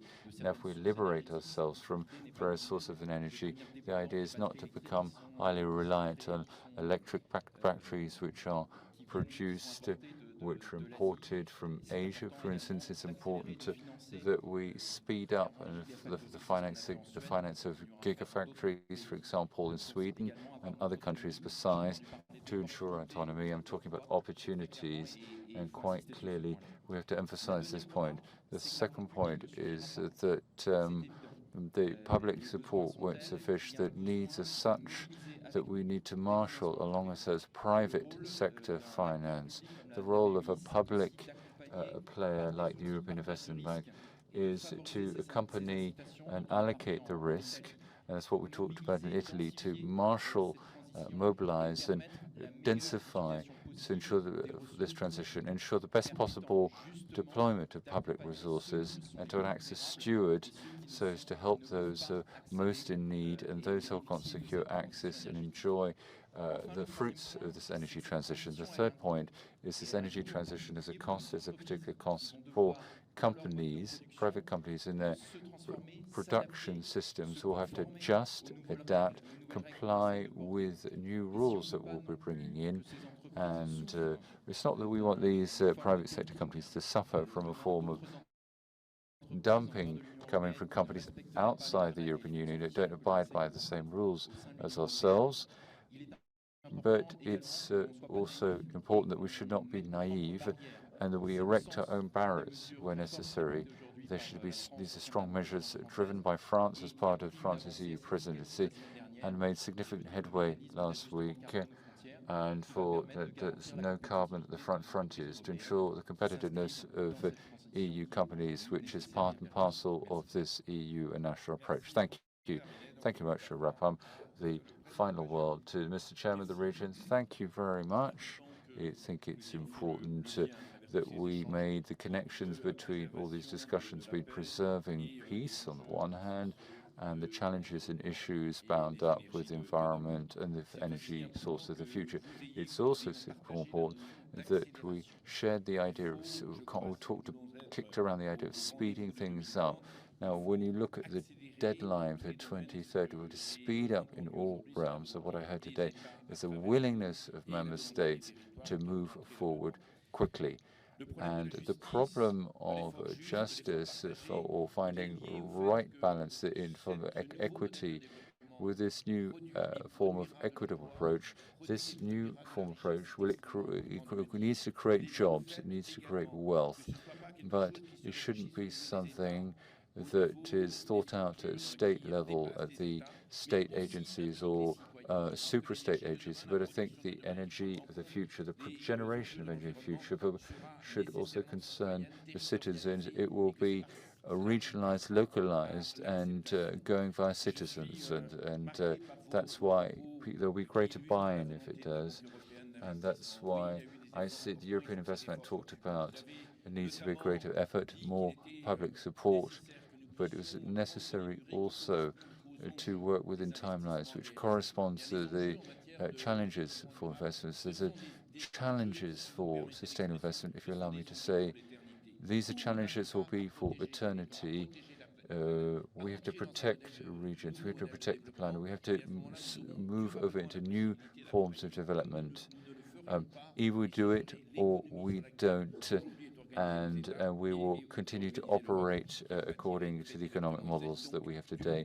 So we're talking not just about the short term, but the long term and the very long term. So we've scarcely got time to tackle the issues and challenges of transport. A great deal we played out in terms of transport. It's not about avoiding discussions between different regions and different states. It's about conserving mobility. It is essential, but there needs to be collective transport for this. But in terms of infrastructure, in terms of equipment, in terms of the social accompaniment, so to speak, the discussions we're having today are optimistic in a world which doesn't give us reason to be particularly hopeful, and we have to reconstitute you, and the regions and the local authorities are part and need to act within the state of emergency so we can move forward and we can structure all our economic models. Thank you very much to you for this very fruitful period of exchange. Thank you very much, and we're now going to briefly pass to the President. I'd like to do that. I won't be amongst you today, and you may be aware that France is going through a presidential campaign, so I've got other commitments. So I'm really like to once again to extend my gratitude for the high quality exchange, and once again thank the President for the excellent organizational skills that she deployed to get this whole thing up and running. Thank you very much, Mr. President, for that, and for your presence, for attending your participation this morning.